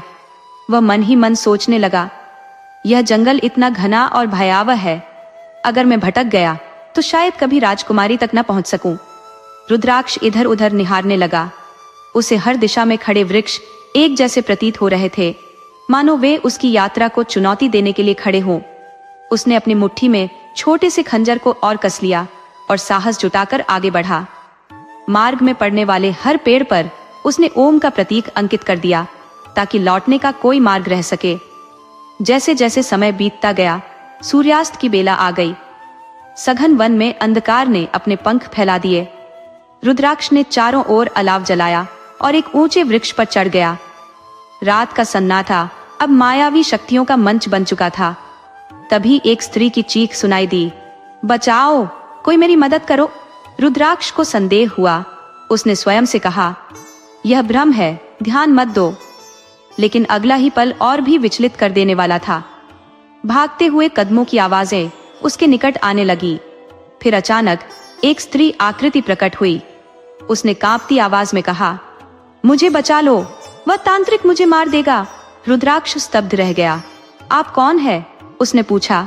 मैं राजकुमारी हूँ, कृपया मुझे इस जंगल से बाहर निकालें। राजकुमारी का यह स्वर विनम्र और याचना से भरा था। रुद्राक्ष के मन में तुसाद की चेतावनी गूंज उठी। उसने एक पल के लिए ठहर कर मणिमंत्र का जाप किया और अपनी माला से एक मोती तोड़कर उस स्त्री की ओर फेंक दिया। पल भर में वह स्त्री अदृश्य हो गई और उसकी जगह एक विकराल राक्षस ने ले ली। वह क्रोधित होकर गुर्राने लगा और रुद्राक्ष पर आक्रमण करने दौड़ा। युद्ध छिड़ गया। रुद्राक्ष ने अपने चातुर्य और पराक्रम का परिचय दिया। भयंकर संघर्ष के बाद उसने उस राक्षस को पराजित कर दिया। आधी रात बीत चुकी थी और रुद्राक्ष अब और भी सतर्क हो गया। उसने सूखी टहनियां इकट्ठा की और अलाव जलाकर अपने चारों ओर रोशनी बनाए रखी। तांत्रिक कंकाली ने रुद्राक्ष को रोकने के लिए बुरी आत्माओं का सहारा लिया, लेकिन जलते अलाव के कारण वे उसके निकट आने की हिम्मत नहीं कर सकी। सुबह होने से पहले जंगल के भीतर से शेरों का एक झुंड उसकी ओर बढ़ने लगा। एक और संघर्ष शुरू हो गया। रुद्राक्ष ने अपने साहस और कुशलता से शेरों को भी मात दे दी, लेकिन यह लड़ाई उसे थका चुकी थी। थकावट के कारण उसकी आंखें बंद होने लगी। तभी किसी ने उसके कानों में फुसफुसाया, सो मत, नहीं तो मारे जाओगे। वह चौकन्ना हो गया। उसने चारों ओर देखा, लेकिन कोई दिखाई नहीं दिया। जैसे जैसे सुबह का प्रकाश पत्तियों से छनकर नीचे उतरने लगा, रुद्राक्ष ने निश्चय किया, आज मुझे इस जंगल को हर हाल में पार करना है। उसने अपने भीतर की शक्ति को संजोया और आगे बढ़ गया। रुद्राक्ष भटकाव में था, ये याद करने में असफल कि वह किस दिशा से आया था और अब किस ओर जाना है। उसने पहले बनाए गए ओम के चिन्हों को ढूंढना शुरू किया। जिन पेड़ों पर उसने ये प्रतीक अंकित किए थे, उन्हें देखकर वह विपरीत दिशा में चल पड़ा। कुछ कदम चलने के बाद नरम घास की गुदगुदी उसे विश्राम के लिए आमंत्रित करने लगी। जैसे ही उसने आराम करने के लिए झुका, अचानक नीचे छिपे गड्ढे में गिर पड़ा। यह गड्ढा कितना गहरा और अंधकारमय है, वह सोचते हुए बाहर निकलने का प्रयास करने लगा। निरंतर कोशिशों के बावजूद सफलता नहीं मिली। तभी उसे तांत्रिक प्रसाद की बातें स्मरण हो आईं। उसने मंत्र जाप किया और माला से एक मोती तोड़कर गड्ढे में फेंक दिया। जैसे ही मोती ने सतह को छुआ, गड्ढा गायब हो गया और रुद्राक्ष खुद को वापस वहीं खड़ा हुआ पाया जहां से उसने यात्रा शुरू की थी। ये सब भ्रम है, मुझे इस जंगल के मायाजाल से शीघ्र बाहर निकलना होगा, उसने आत्म प्रेरणा से कहा। रुद्राक्ष अब और तेजी से आगे बढ़ने लगा। पेड़ों पर चिन्ह अंकित करते हुए वह नदी के किनारे पहुंचा। नदी मगरमच्छों से अटी पड़ी थी और रात का अंधेरा घिरने से पहले उसे किसी भी तरह नदी पार करनी थी। चारों ओर मार्ग खोजते हुए उसकी दृष्टि एक मूर्ति पर पड़ी। निर्जन वन में एक मूर्ति देखकर वह चकित रह गया। मूर्ति को ध्यान से निहारते हुए उसे महसूस हुआ कि मूर्ति के होंठ हिल रहे हैं। उत्सुकता से उसने सुनने की कोशिश की। धीरे धीरे आवाज स्पष्ट हुई, मैं सोनपरी हूँ। एक जादूगर ने मेरी जादुई छड़ी छीनकर मुझे इस मूर्ति में परिवर्तित कर दिया है। मुझे मुक्त करने के लिए तुम इस नदी के जल से 3 बार मेरा स्नान कराओ। रुद्राक्ष हैरानी से बोला, क्या तुम वही हो जिसने रात में मेरे कानों में फुसफुसाया था? पर मूर्ति फिर मौन हो गई। रुद्राक्ष नदी की ओर बढ़ा। चारों ओर विशाल मगरमच्छों की मौजूदगी उसे चुनौती दे रही थी, लेकिन उसने अपने साहस का परिचय दिया। मगरमच्छों का सामना करते हुए उसने जल एकत्र किया और मूर्ति को स्नान कराया। तीसरी बार स्नान करने के साथ ही मूर्ति सोनपरी के रूप में प्रकट हुई। उसकी त्वचा सोने सी चमकती और उसका सौंदर्य मंत्र मुग्ध कर देने वाला था। उसने मुस्कुराते हुए कहा, युवक, तुम्हारा बहुत आभार। वर्षों बाद मैं इस बंधन से मुक्त हुई हूं, परंतु तुम इस निर्जन वन में कैसे आए? रुद्राक्ष ने अपनी कहानी सुनाई। जादूगर और कंकाली द्वारा फैलाई गई भयावहता का विवरण दिया। सोनपरी बोली, तुम साहसी हो। काश मेरे पास मेरी जादुई छड़ी होती तो मैं तुम्हारी सहायता करती, लेकिन जाने से पहले मैं तुम्हारी एक इच्छा पूरी कर सकती हूँ। सोच समझकर बताओ, तुम्हारी सबसे बड़ी अभिलाषा क्या है? सोनपरी की बात सुनकर राजा रुद्राक्ष ने निवेदन किया, कृपया मुझे उस पहाड़ी तक पहुंचा दीजिए जहां जादूगर ने अपनी जादुई शक्तियों को खंजर में छुपाकर गुफा में रखा है। सोनपरी ने सहमति में सिर हिलाते हुए कहा, मेरा हाथ पकड़ो और अपनी आंखें बंद कर लो। कुछ ही क्षणों में रुद्राक्ष उस पहाड़ी पर पहुंच चुका था। सोनपरी ने कहा, अब अपनी आंखें खोलो, यह अंगूठी रखो, यह तुम्हारे लिए सहायक सिद्ध होगी। जब भी तुम्हें मेरी आवश्यकता हो, इसे पहनकर मुझे स्मरण करना। इतना कहकर सोनपरी हवा के झोंके की तरह अदृश्य हो गई। रुद्राक्ष ने अंगूठी पहन ली। रात होते ही अंगूठी से तेज प्रकाश निकलने लगा, जिसने अंधेरे को परास्त कर दिया। अब मुझे देर नहीं करनी चाहिए, रुद्राक्ष ने मन ही मन कहा। तलवार हाथ में लिए वह गुफा के भीतर प्रवेश कर गया। गुफा के अंदर का दृश्य भयावह था। चारों ओर विषैले सांप रेंगते नजर आ रहे थे। रुद्राक्ष की तलवार ने तेजी से हर उस सांप को काट गिराया जो उसकी राह में आया। वहां का वातावरण अत्यंत दारुण था। हर दिशा में सांपों के कटे हुए अंग बिखरे पड़े थे। गुफा के गहन अंधकार में अंगूठी की रोशनी ने सहायता की। रुद्राक्ष ने खंजर को खोजने के लिए हर कोना छान मारा, परंतु खंजर कहीं नहीं मिला। थकान से व्यथित होकर वह एक शिला पर बैठकर विचार करने लगा। आखिर खंजर कहाँ हो सकता है? क्या सोनपरी की बात असत्य थी? तभी उसकी दृष्टि गुफा की दीवार पर बनी एक विचित्र आकृति पर पड़ी। क्या यह आकृति ही खंजर से संबंधित है? उसने अपने संदेह की पुष्टि के लिए तलवार से उस आकृति पर प्रहार किया। प्रहार के साथ ही एक जोरदार धमाका हुआ और पूरी गुफा का अस्तित्व समाप्त हो गया। खुले आसमान के नीचे खड़े रुद्राक्ष के सामने खंजर के टुकड़े बिखरे हुए थे। उसने उन्हें अलग अलग दिशाओं में फेंक दिया ताकि जादूगर की शक्ति फिर कभी एकत्रित न हो सके। अब उसे कंकाली के मायावी नगर में प्रवेश करके राजकुमारी को ढूंढना था। सुबह का इंतजार करते हुए अंगूठी के प्रकाश में उसने आसपास का हर दृश्य देख लिया। थकान से बेहाल वह एक शिला पर लेट गया। कुछ ही क्षणों में उसकी आंखें नींद के आगोश में चली गई। सुबह की धूप काफी प्रखर हो चुकी थी जब रुद्राक्ष की आंख खुली। सूरज की किरणें उसके चेहरे पर पड़ रही थी, जिससे वह चौंक कर जाग गया। जैसे ही उसने चारों ओर नजर दौड़ाई, उसे तांत्रिक कंकाली के नगर का दृश्य स्पष्ट दिखाई दिया। जादूगर के जादू के टूटने के कारण नगर अब धुंधलके से बाहर आ चुका था। जल्दी से वह पहाड़ी से नीचे उतरने लगा। नगर के प्रवेश द्वार पर खड़े प्रहरी, जिनके भयानक आकार प्रकार और तीक्ष्ण दृष्टि से उनकी शक्ति का अनुमान लग रहा था, किसी राक्षस के समान प्रतीत हो रहे थे। रुद्राक्ष ने नगर के चारों ओर घूमकर दूसरा मार्ग खोजने का प्रयास किया, परंतु ऊंची दीवारों और खड़े पहरे ने उसे कोई और विकल्प नहीं दिया। सोचते हुए उसकी नजर एक पक्षी पर पड़ी जो उड़ता हुआ दीवार के पार चला गया। हैरान होकर उसने टहनी उठाई और दीवार पर लगाई। जैसे ही उसने देखा, टहनी दूसरी ओर चली गई। इसे देखकर उसने सावधानी पूर्वक अपना सिर दीवार के भीतर डाला। सामने तांत्रिक कंकाली का भव्य और डरावना भवन खड़ा था। अब पूरी तरह सतर्क होकर रुद्राक्ष ने नगर के भीतर कदम रखा। अंदर प्रवेश करते ही एक विशाल गिद्ध उस पर झपट पड़ा। अगर वह फुर्ती से तलवार का वार न करता तो वह गिद्ध उसे अपनी खुराक बना लेता। गिद्ध का वध करने के बाद वह और आगे बढ़ा। थोड़ा आगे बढ़ने पर एक बड़ा आईना रास्ता रोक रहा था। आईने में जैसे ही उसने खुद को देखा, उसे महसूस हुआ कि वह जितना आगे बढ़ता, उसका प्रतिबिंब उतना ही पीछे हट रहा था। यह स्थिति उसे आगे बढ़ने से रोक रही थी।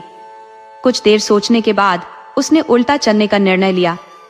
जैसे ही उसने ऐसा किया, वह आईने के पास पहुंच गया और उसके आर पार हो गया। अब वह मैना बाग में प्रवेश कर चुका था।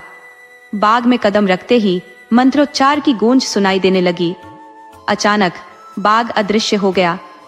अब वह और तांत्रिक कंकाली आमने सामने थे। तांत्रिक ने अट्टहास करते हुए कहा, तुम मेरे जाल में फंस गए। तांत्रिक ने हमला करना शुरू कर दिया, लेकिन रुद्राक्ष अपने कौशल से वारों को विफल करता रहा। हालांकि उसके प्रहारों का तांत्रिक पर कोई असर नहीं हो रहा था। रुद्राक्ष ने मन में सोचा, यह तांत्रिक का प्रतिरूप लगता है। यदि यह इतना शक्तिशाली है तो तांत्रिक स्वयं कितना प्रबल होगा। उसने एक मोती निकालकर मंत्रोच्चार करते हुए फेंका। मोती के प्रभाव से तांत्रिक का प्रतिरूप गायब हो गया। अब रुद्राक्ष मैना बाग में अकेला खड़ा था, आगे की योजना बनाने के लिए तैयार। रुद्राक्ष ने सबसे पहले राजकुमारी की खोज प्रारंभ की। हर ओर केवल पिंजरे दिखाई दे रहे थे। सभी एक जैसे प्रतीत हो रहे थे। अंदर से स्त्रियों की करुणामय आवाजें आ रही थी। रुद्राक्ष हर पिंजरे के समीप जाकर अपने हाथ में नवरत्न लिए बार बार कहने लगा, मैं बाबुल की सोन चिड़ैया हूँ, इस जाली से उस जाली पर मुझे उत्तर दो। लेकिन हर जगह सन्नाटा था, कोई उत्तर नहीं मिला। उसे लगा प्रभु ने जिनमें से एक को राजकुमारी बनाया है वह यहीं कहीं है। इसी सोच के साथ उसने आगे बढ़ते हुए एक पिंजरे के पास रखा पायल उठाया। तभी वह स्त्री जिसने अब तक रोना बंद कर दिया था, उसकी आंखों में आशा की चमक उभर आई। रुद्राक्ष को लगा यही राजकुमारी हो सकती है। उसने पिंजरे को पुजारी द्वारा दिए गए रक्षा सूत्र से छुआ, लेकिन वह पिंजरा अदृश्य हो गया। ये छलावा था। अब केवल 2 पिंजरे शेष थे। पुजारी ने कहा था कि रक्षा सूत्र केवल 2 बार और उपयोग किया जा सकता है। उसने वह पायल संभाल कर अचकन में रख लिया और दोनों स्त्रियों की ओर ध्यान पूर्वक देखा। वह समझ नहीं पा रहा था कि असली राजकुमारी कौन है। अचानक उसे महारानी द्वारा दी गई लोरी की याद आई, वह लोरी जो राजकुमारी को सुलाने के लिए गाई जाती थी। उसने गाना शुरू किया, अंगना में उतारा हूं निंदिया रानी, सोने के झूले में झूल रही। जैसे ही यह स्वर उठा, एक पिंजरे के भीतर बंद युवती से सकने लगी। रुद्राक्ष ने तुरंत रक्षा सूत्र से उस पिंजरे को छुआ। क्षण भर में राजकुमारी अपने वास्तविक रूप में प्रकट हुई। तुमने मुझे कैसे पहचाना? राजकुमारी ने पूछा। रुद्राक्ष ने उत्तर दिया, महारानी ने बताया था कि तुम जब से यहाँ आई हो तब से सोई नहीं हो। वे कहती थी जब भी तुम्हें नींद नहीं आती तो यही लोरी सुनकर तुम्हें सुलाया जाता था। राजकुमारी ने कहा, अब हमें यहाँ से बाहर कैसे निकलना होगा? रुद्राक्ष ने उत्तर दिया, आपको मेरी सहायता करनी होगी। कैसी सहायता? राजकुमारी ने पूछा। रुद्राक्ष ने कहा, इस बाघ को जलाना होगा। राजकुमारी बोली, यह असंभव है, हमें पहले अन्य राजकुमारी को भी बचाना होगा। वह देवनगर की राजकुमारी है। उसने ही हमें विश्वास दिलाया था कि कोई न कोई हमें मुक्त कराने आएगा। इसके बाद रुद्राक्ष ने रक्षा सूत्र का उपयोग करते हुए मायाजाल को समाप्त कर दोनों राजकुमारियों को स्वतंत्र कराया। राजकुमारी ने सहमति में सिर हिलाया और कहा, हाँ, यही देवनगर की राजकुमारी है। रुद्राक्ष ने अपना रक्षा सूत्र खोलकर पिंजरे को स्पर्श किया। तत्काल राजकुमारी अपने असली स्वरूप में प्रकट हो गई। यह वही राजकुमारी थी जिन्हें रुद्राक्ष पहले से जानता था। उनके पिता का रुद्राक्ष के परिवार से गहरा नाता था। वे उनके बगीचे के माली हुआ करते थे। राजकुमारी ने व्यग्रता से कहा, तांत्रिक की क्रिया समाप्त होने से पहले उस बाघ को अग्नि के हवाले करना होगा। इन पिंजरों में कैद हर प्राणी की आत्मा तांत्रिक के मंत्रजाल से जुड़ी है। शीघ्रता करो। रुद्राक्ष ने मशाल प्रज्वलित की और तत्परता से राजकुमारियों को सुरक्षित स्थान पर पहुंचाया। इसके बाद उसने स्वयं बाघ के चारों ओर आग लगा दी। इस कार्य ने तांत्रिक के काले जादू की शक्ति को निर्बल करना शुरू कर दिया। उधर तांत्रिक कंकाली माता के समक्ष अपनी प्रार्थना कर रहा था। वह बोल रहा था, हे माँ, अपने भक्त पर कृपा करो। मैं प्रतिदिन कुंवारी कन्याओं के रक्त से आपका अभिषेक करूंगा। मुझे असीम शक्ति प्रदान करो। परंतु उसके भवन की दीवारें धधक उठी। तांत्रिक ने बाहर का दृश्य देखा तो उसके होश उड़ गए। बाघ जल रहा था और उसके मायावी पिंजरे भस्म हो रहे थे। जिन पिंजरों में आत्माएं बंधक थी वे अब मुक्त हो रही थी। उसी पल तांत्रिक का काला जादू समाप्त हो गया। ये दृश्य जितना भयावह था उतना ही चमत्कारिक भी। वह भूतिया नगर जो तांत्रिक के मंत्रों से रचा गया था, भस्म होते ही अपने मूल स्वरूप में लौट आया। बंजर भूमि हरी भरी हो गई। पिंजरे में कैद प्राणी अपने असली रूप में आ गए। रुद्राक्ष, राजकुमारियां और नगरवासी इस विजय से अत्यंत प्रसन्न हुए। नगरवासियों ने रुद्राक्ष का हृदय से आभार व्यक्त किया।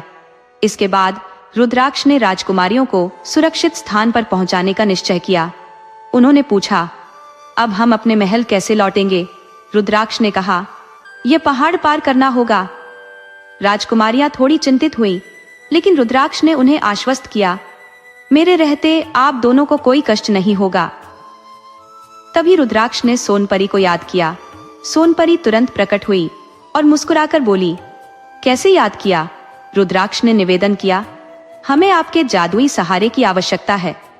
सोनपरी ने कहा, यह सब तुम्हारी वीरता और निष्ठा का परिणाम है। बोलो, तुम्हारी क्या सहायता करूं? रुद्राक्ष ने अनुरोध किया, हमें मंदिर तक पहुंचाने में सहायता करें। वहां से महाराज का तेज घोड़ा हमें हमारे महल तक ले जाएगा। सोनपरी ने सहमति दी और कहा, तीनों मेरी जादुई छड़ी को पकड़े और अपनी आंखें बंद करें। पलक झपकते ही तीनों मंदिर के समीप पहुंच गए। देवप्रिया और चंद्रप्रभा ने रुद्राक्ष का आभार व्यक्त किया। उनके इस साहसिक कार्य ने उन्हें न केवल विजय दिलाई बल्कि एक नई आशा भी जगाई। देवप्रिया आगे बढ़कर घोड़े को स्नेह से सहलाने लगी। रुद्राक्ष ने पुजारी के चरण स्पर्श किए और उन्हें आभार व्यक्त किया। उसने कहा, पुजारी जी, आपके रक्षा सूत्र के कारण ही कंकाली की शक्तियां मुझे हानि नहीं पहुंचा सकी। दोनों राजकुमारियां भी पुजारी को हृदय से धन्यवाद देने लगी। सोनपरी ने तब रुद्राक्ष से कहा, यह अंगूठी अब वापस ले लो। अभी के लिए यह तुम्हारे पास रहना अधिक उचित होगा। सोनपरी ने अपनी अंगूठी को वापस लेते हुए कहा, तुम तीनों एक साथ घोड़े पर सवार नहीं हो सकते और यह घना जंगल कैसे पार करोगे? आओ, मैं तुम्हें नगर तक पहुंचा देती हूँ। राजकुमारियों ने कहा, पर तेजा को यहाँ छोड़ना ठीक नहीं होगा। रुद्राक्ष ने उन्हें समझाते हुए कहा, इस जड़ी को कसकर पकड़ लो। सोनपरी ने उन्हें नगर के द्वार पर सुरक्षित छोड़ दिया और फिर अपने लोक को लौट गई। नगर में राजकुमारियों की सुरक्षित वापसी की खबर जंगल की आग की तरह फैल गई। नगर वासियों में खुशी की लहर दौड़ गई। महाराज सोनभद्र और महारानी सुप्रिया अपनी लाडली का स्वागत करने नगर के द्वार पर पहुंचे। रुद्राक्ष अपने माता पिता से मिलने चला गया। अगले दिन दरबार में राजा ने कहा, तुमने जो चाहा मांग लो, हम तुम्हारी इच्छा पूरी करेंगे। रुद्राक्ष ने विनम्रता से कहा, सोच लीजिए महाराज। राजा ने दृढ़ता से उत्तर दिया, नहीं रुद्राक्ष, तुम्हारी बहादुरी ने हमें गर्वित किया है। मांगो जो तुम्हारा दिल कहे। रुद्राक्ष ने देवप्रिया की ओर देखा। वह शर्मा कर नजरें झुका ली। महारानी सुप्रिया बेटी के मनोभाव समझ गई। रुद्राक्ष ने कहा, मुझे जीवन दान दीजिए। महाराज ने विस्मित होकर पूछा, तुम्हें ऐसा क्या चाहिए जिसके लिए जीवन दान मांग रहे हो? महामंत्री ने कहा, महाराज, जीवन दान तो दे दिया, अब उनकी मांग सुनिए। रुद्राक्ष ने कहा, मुझे देवप्रिया का हाथ चाहिए। महाराज ने गंभीर होकर पूछा, क्या तुम जानते हो तुम क्या मांग रहे हो? इस पर रानी सुप्रिया ने कहा, महाराज, देवप्रिया भी यही चाहती है। महाराज ने आश्चर्य से अपनी पुत्री की ओर देखा। देवप्रिया लज्जा से अपने कक्ष में चली गई। महाराज ने अंततः सहमति दी और रुद्राक्ष व देवप्रिया का विवाह धूमधाम से संपन्न हुआ। देवनगर में खुशियां लौट आईं। रुद्राक्ष, जो कभी एक माली था, अपनी वीरता और भाग्य के बल पर राजा का समधी और अंततः नगर का राजा बन गया।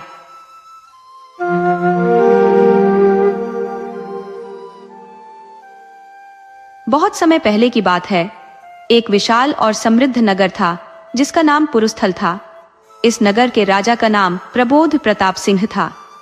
राजा प्रबोध प्रताप ने एक साधारण परिवार की कन्या सुखमती से विवाह किया था। रानी सुखमती का जन्म एक ऐसे परिवार में हुआ था जो कबीलों में रहता था और नृत्य गायन के माध्यम से अपना जीवनयापन करता था। सुखमती उस कबीले की सबसे निपुण नर्तकी और अनुपम सुंदरी थी। उनका सौंदर्य और कला दूर दूर तक प्रसिद्ध थी। उनके नृत्य को देख न जाने कितने लोग अपना हृदय हार बैठते थे। उनकी सुंदरता और कला का ऐसा प्रभाव था कि हर कोई उनसे विवाह करना चाहता था, परंतु उनके कबीले की परंपरा अनोखी थी। यहाँ कन्या को अपनी पसंद से वर चुनने का अधिकार था।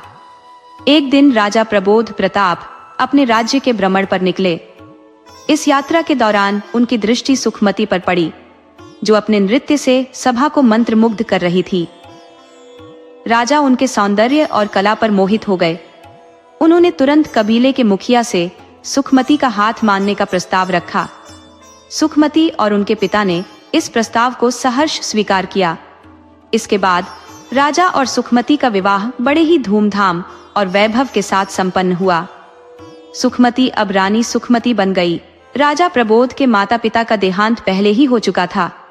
राजा के पिता एक युद्ध के दौरान आंतरिक चोटों के कारण धीरे धीरे काल के गाल में समा गए थे। उनकी माता भी राजा के बचपन में ही उन्हें अकेला छोड़ गई थी। इन परिस्थितियों के चलते राजा प्रबोध को बचपन में ही पुरुस्थल का राजा घोषित कर दिया गया। राजा प्रबोध और रानी सुखमती का मिलन इतिहास के स्वर्णिम पन्नों में दर्ज हो गया। उनका जीवन संघर्ष और प्रेम की अद्भुत मिसाल बना।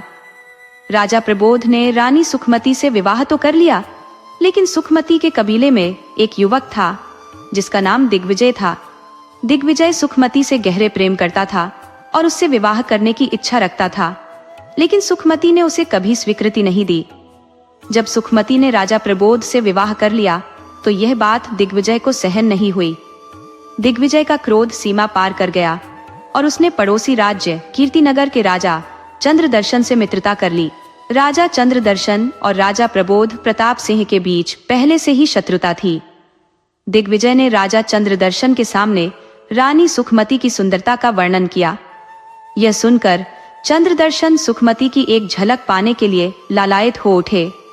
राजा चंद्रदर्शन ने योजना बनाई कि वह राजा प्रबोध के साथ मित्रता स्थापित करेंगे। जब उनका विश्वास जीत लेंगे और राज्य के सभी गुप्त रहस्यों को जान लेंगे, तब पुलस्त राज्य पर आक्रमण कर देंगे।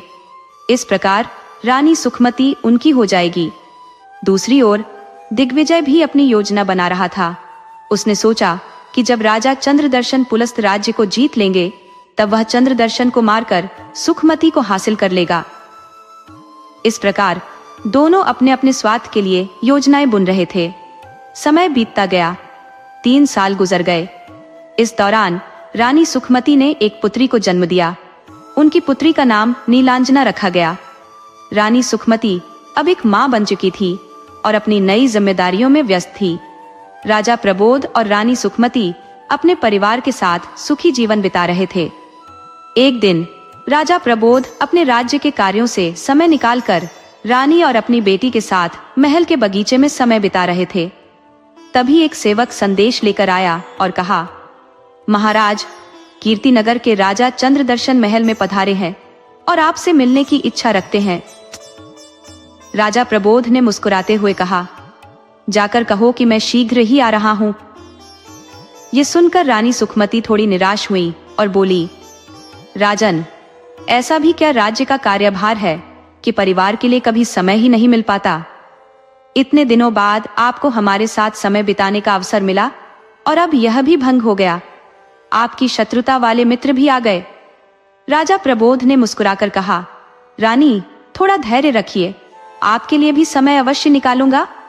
इतना कहकर उन्होंने अपनी बेटी नीलांजना को रानी की गोद में दिया और सभा की ओर प्रस्थान कर गए। रानी सुखमती उदास मन से उन्हें जाते देखती रही। इस बीच राजा चंद्रदर्शन ने राजा प्रबोध से गहरी मित्रता का नाटक रचकर राज्य के गुप्तचरों की मदद से पुरुस्त राज्य के हर कोने की जानकारी हासिल कर ली। अब वह अपने दुष्कर्म को अंजाम देने के लिए पूरी तरह तैयार थे। वहीं दिग्विजय भी अपनी कुटिल योजना को मूर्त रूप देने के लिए प्रतीक्षा कर रहा था। राजा चंद्रदर्शन और दिग्विजय अब अपने षड्यंत्र को अंजाम देने के लिए तैयार थे। उनकी योजना किसी भी दिन आक्रमण करने की थी। राजा प्रबोध पूरी तरह चंद्रदर्शन पर विश्वास कर चुके थे और उन्हें इस विश्वासघात की भनक तक नहीं थी। एक दिन राजा प्रबोध अतिथि कक्ष में पहुंचे, जहां चंद्रदर्शन ने गर्मजोशी से गले मिलते हुए छल पूर्वक अपनी कटार निकाली और राजा प्रबोध के सीने में घोंप दी। प्रबोध के घायल होते ही चंद्रदर्शन ने अपने सैनिकों को आदेश दिया कि महल के सभी लोगों को बंदी बना लिया जाए। इसी बीच जब यह भयावह समाचार रानी सुखमती तक पहुंचा, तो उन्होंने अपनी विश्वस्त दासी सौदामिनी को बुलाया। सौदामिनी, जो न केवल रानी की सेविका थी, बल्कि उनकी सबसे करीबी और भरोसेमंद सहायक भी थी, तुरंत रानी के आदेश को समझ गई। रानी ने सौदामिनी से अपनी छोटी पुत्री नीलांजना को लेकर महल से भाग जाने का आग्रह किया। सौदामिनी ने राजकुमारी को अपनी गोद में लिया और महल से बाहर निकलते हुए नदी के किनारे तक पहुंची। वहां उसने एक छोटी नाव देखी, जिसे खोलकर वह राजकुमारी के साथ सुरक्षित स्थान की ओर रवाना हो गई। इधर महल में चंद्रदर्शन ने राजा प्रबोध को मृत मानकर उनके शव को नदी में बहा देने का आदेश दे दिया। चंद्रदर्शन, जिसने 3 वर्षों तक उलस्त राज्य की हर छोटी बड़ी जानकारी गुप्तचरों के माध्यम से जुटाई थी, अब अपने उद्देश्य में सफल हो चुका था। उसने रानी सुखमती को बंदी बना लिया और महल में अपने विजय उत्सव की तैयारी करने लगा। इस षड्यंत्र में दिग्विजय ने चंद्रदर्शन का भरपूर साथ दिया था, लेकिन जब चंद्रदर्शन ने रानी सुखमती को अपनी रानी बनाने की मंशा जताई तो दिग्विजय को अपनी भूल का एहसास हुआ। उसने इसका विरोध किया, लेकिन चंद्रदर्शन ने अपनी कुटिल मुस्कान के साथ कहा, इतनी जल्दी किस बात की दिग्विजय? पहले मैं रानी सुखमती के दर्शन कर लूं, फिर तुम्हारी बारी आएगी। यह सुनकर दिग्विजय को गहरा आघात लगा। उसे समझ आ गया कि उसने अपने लोभ में आकर बहुत बड़ी भूल कर दी है, लेकिन अब पछताने का समय भी नहीं था। चंद्रदर्शन ने दिग्विजय को भी बंदी बना लिया। चंद्रदर्शन ने रानी सुखमती से मिलने की ठानी। वह रानी के पास गया और अत्यधिक अभिमान के साथ बोला, रानी, अब आपके राज्य पर मैंने विजय प्राप्त कर ली है। दुर्भाग्य से राजा प्रबोध अब जीवित नहीं रहे। आपके पास अब कोई विकल्प नहीं है। मेरे साथ विवाह करके सुखपूर्वक जीवन बिताइए। मैं आपको अपने हृदय की रानी बनाकर रखूंगा। रानी सुखमती का क्रोध चरम पर पहुंच गया। उन्होंने तीखी आवाज में उत्तर दिया, पापी, नीच, अपने ही मित्र के साथ इतना बड़ा विश्वासघात किया है तूने। तुझे तो नरक में भी स्थान नहीं मिलेगा। मेरे पति की हत्या करके तूने अक्षम्य अपराध किया है। मैं तुझ जैसी अधर्मी की रानी तो क्या, दासी बनने के लिए भी तैयार नहीं हूँ। ऊपर वाला सब देख रहा है। तुझे अपने कुकर्मों की सजा अवश्य मिलेगी। रानी का क्रोध देखकर चंद्रदर्शन के मन में भय उत्पन्न हुआ। उसे लगा कि कहीं रानी कोई कठोर कदम ना उठा ले, इसलिए उसने तुरंत आदेश दिया कि रानी सुखमती को अंधेरी काल कोठरी में डाल दिया जाए। साथ ही उसने अपने सैनिकों को सख्त निर्देश दिए कि रानी पर कड़ी निगरानी रखी जाए और उन्हें किसी भी तरह की राहत न दी जाए। इस तरह रानी सुखमती अपने अदम्य साहस और क्रोध के साथ बंदी गृह में डाल दी गई, लेकिन उनकी आंखों में अभी भी न्याय और प्रतिशोध की चिंगारी स्पष्ट दिखाई दे रही थी। चंद्रदर्शन ने सैनिकों को सख्त आदेश दिए थे कि रानी सुखमती पर कड़ी निगरानी रखी जाए। उन्हें किसी से मिलने जुलने की अनुमति नहीं थी। दूसरी ओर दिग्विजय अब अपने कृत्य पर गहरा पछतावा कर रहा था। उसे एहसास हो चुका था कि सुखमती ने कभी उससे प्रेम नहीं किया। वह तो राजा प्रबोध से ही प्रेम करती थी। दिग्विजय ने जब यह सच्चाई समझी कि सुखमती ने राजा से विवाह स्वेच्छा से किया था, तो उसका हृदय ग्लानि और अपराध बोध से भर गया। वह सोचने लगा कि उसने अपने स्वार्थ के कारण कितना बड़ा अपराध कर दिया है। उसे यह भी चिंता थी कि सुखमती के साथ अब क्या होगा और उसकी बेटी नीलांजना कहाँ होगी। दिग्विजय को यह समझ आ गया कि उसे अपनी गलती सुधारनी होगी और सुखमती से क्षमा मांगनी होगी। पछतावे से भरा दिग्विजय एक योजना बनाने लगा। उसने सोचा कि किसी भी तरह वह रानी सुखमती से मिलेगा और उनकी सहायता करेगा। एक दिन चंद्रदर्शन दिग्विजय से कारागार में मिलने आए। दिग्विजय ने अपनी योजना के अनुसार चंद्रदर्शन से कहा, राजन, मुझसे बहुत बड़ी भूल हो गई है। मैं आपका अपराधी हूँ, परंतु मैं आपके प्रति सच्ची निष्ठा रखता हूँ। मैंने कभी आपके साथ विश्वासघात नहीं किया। रानी सुखमती की पुत्री अभी जीवित है और यह पता नहीं कि वह कहाँ है। यदि आप चाहे तो मुझे रानी सुखमती से बात करने दे। वह मुझ पर विश्वास करती है और मैं उनसे यह जानकारी प्राप्त कर सकता हूँ। मैं उन्हें इस बात का यकीन दिला दूंगा कि मैं अभी भी उनका मित्र हूँ और उन्होंने मुझ पर भरोसा कर लिया तो वह सब कुछ बता देंगी। इस तरह हमें उनकी पुत्री मिल जाएगी और आप रानी सुखमती से विवाह करने का अपना उद्देश्य पूरा कर सकते हैं। चंद्रदर्शन ने दिग्विजय की बातों को ध्यान से सुना और विचार करने के लिए कुछ समय लिया। उसे दिग्विजय की योजना में सच्चाई दिखाई दी। अगले दिन उन्होंने दिग्विजय से कहा, ठीक है, तुम्हें रानी सुखमती से मिलने की अनुमति है, परंतु ध्यान रहे यह सब बहुत गोपनीय रहे। रानी को यह न लगे कि हम कोई योजना बना रहे हैं। योजना के अनुसार अगले दिन दिग्विजय रानी सुखमती से मिलने कारागार पहुंचा। वहां का दृश्य अत्यंत मार्मिक था। रानी के हाथ और पैरों में भारी हथकड़ियां थी। उनके बाल बिखरे हुए थे और उनका चेहरा दुख व थकावट से म्लान हो चुका था। उनकी आंखें रात दिन रोने के कारण लाल हो गई थी। शरीर पर न कोई आभूषण था और न ही रानी जैसा कोई ठाट बाट। दिग्विजय ने रानी को इस अवस्था में देखा तो उसकी आत्मा हिल गई। उसने सोचा कि जिस स्त्री से उसने प्रेम किया, आज वही अपने आत्मसम्मान और स्वाभिमान के लिए इस यातना को सह रही है। वह भीतर ही भीतर खुद को कोसने लगा और एक पल के लिए भी सुखमती से नजरें नहीं मिला सका। रानी ने दिग्विजय को देखा तो उनकी आंखों में क्रोध और पीड़ा साफ झलक रही थी। उन्होंने तीखे स्वर में कहा, तुम यहाँ क्यों आए हो? क्या और कोई छल कपट बाकी रह गया है जो पूरा करना चाहते हो? जो कुछ किया है वह काफी नहीं था क्या? दिग्विजय ने सिर झुका लिया और धीमे स्वर में कहा, रानी, मैं अपराधी हूँ। मुझसे बहुत बड़ी गलती हो गई है। मैं आपकी सहायता करना चाहता हूँ। कृपया मुझे एक मौका दे। रानी ने उसकी बातों को संदेहपूर्ण दृष्टि से सुना। उनका विश्वास करना इतना आसान नहीं था, लेकिन दिग्विजय की बातों में पछतावे और आत्मग्लानि की गहराई थी। क्या रानी सुखमती इस बार उसकी बातों पर विश्वास करेंगी? क्या यह वास्तव में प्रायश्चित था या एक और धोखा? दिग्विजय के भीतर पश्चाताप का सागर उमड़ रहा था। उसने अपने किए गए पापों को स्वीकारते हुए रानी सुखमती के चरणों में सिर रखकर रोते हुए कहा, रानी, मुझे क्षमा कर दीजिए। मेरी अंधी महत्वाकांक्षा ने आपको और आपके परिवार को अनगिनत कष्ट दिए। मैंने सोचा था कि छल कपट से आपको प्राप्त कर लूंगा, लेकिन मेरी सोच पूरी तरह गलत थी। आज मेरी अंतरात्मा मुझे कचोट रही है। जिससे मैं प्रेम करता था उसी को मैंने अपने स्वार्थ के कारण दुख दिया। मैंने आपको आपके स्वामी और पुत्री से अलग कर दिया। ये अपराध मुझसे कभी भी भुलाया नहीं जाएगा। दिग्विजय के आंसू सच्चाई और पछतावे की गवाही दे रहे थे। सुखमती ने उसके सिर को देखा और अपने स्वर में गंभीरता लाते हुए कहा, दिग्विजय, अब जो होना था वह हो चुका। पछताने से क्या लाभ? तुम्हारी गलतियों ने मेरे जीवन को अंधकारमय कर दिया है। मेरे महाराज अब लौटकर नहीं आएंगे, लेकिन यदि तुम वास्तव में प्रायश्चित करना चाहते हो तो मेरी एकमात्र शेष आशा को बचा लो। मेरी नीलांजना को ढूंढकर उसकी रक्षा करो। मैंने उसे अपनी दासी सौदामिनी के हाथों में सौंप दिया था। यदि तुम यह कर सके तो मैं तुम्हें हृदय से क्षमा कर दूंगी। दिग्विजय ने आंखों में दृढ़ता भरकर कहा, रानी, ये मेरा वचन है।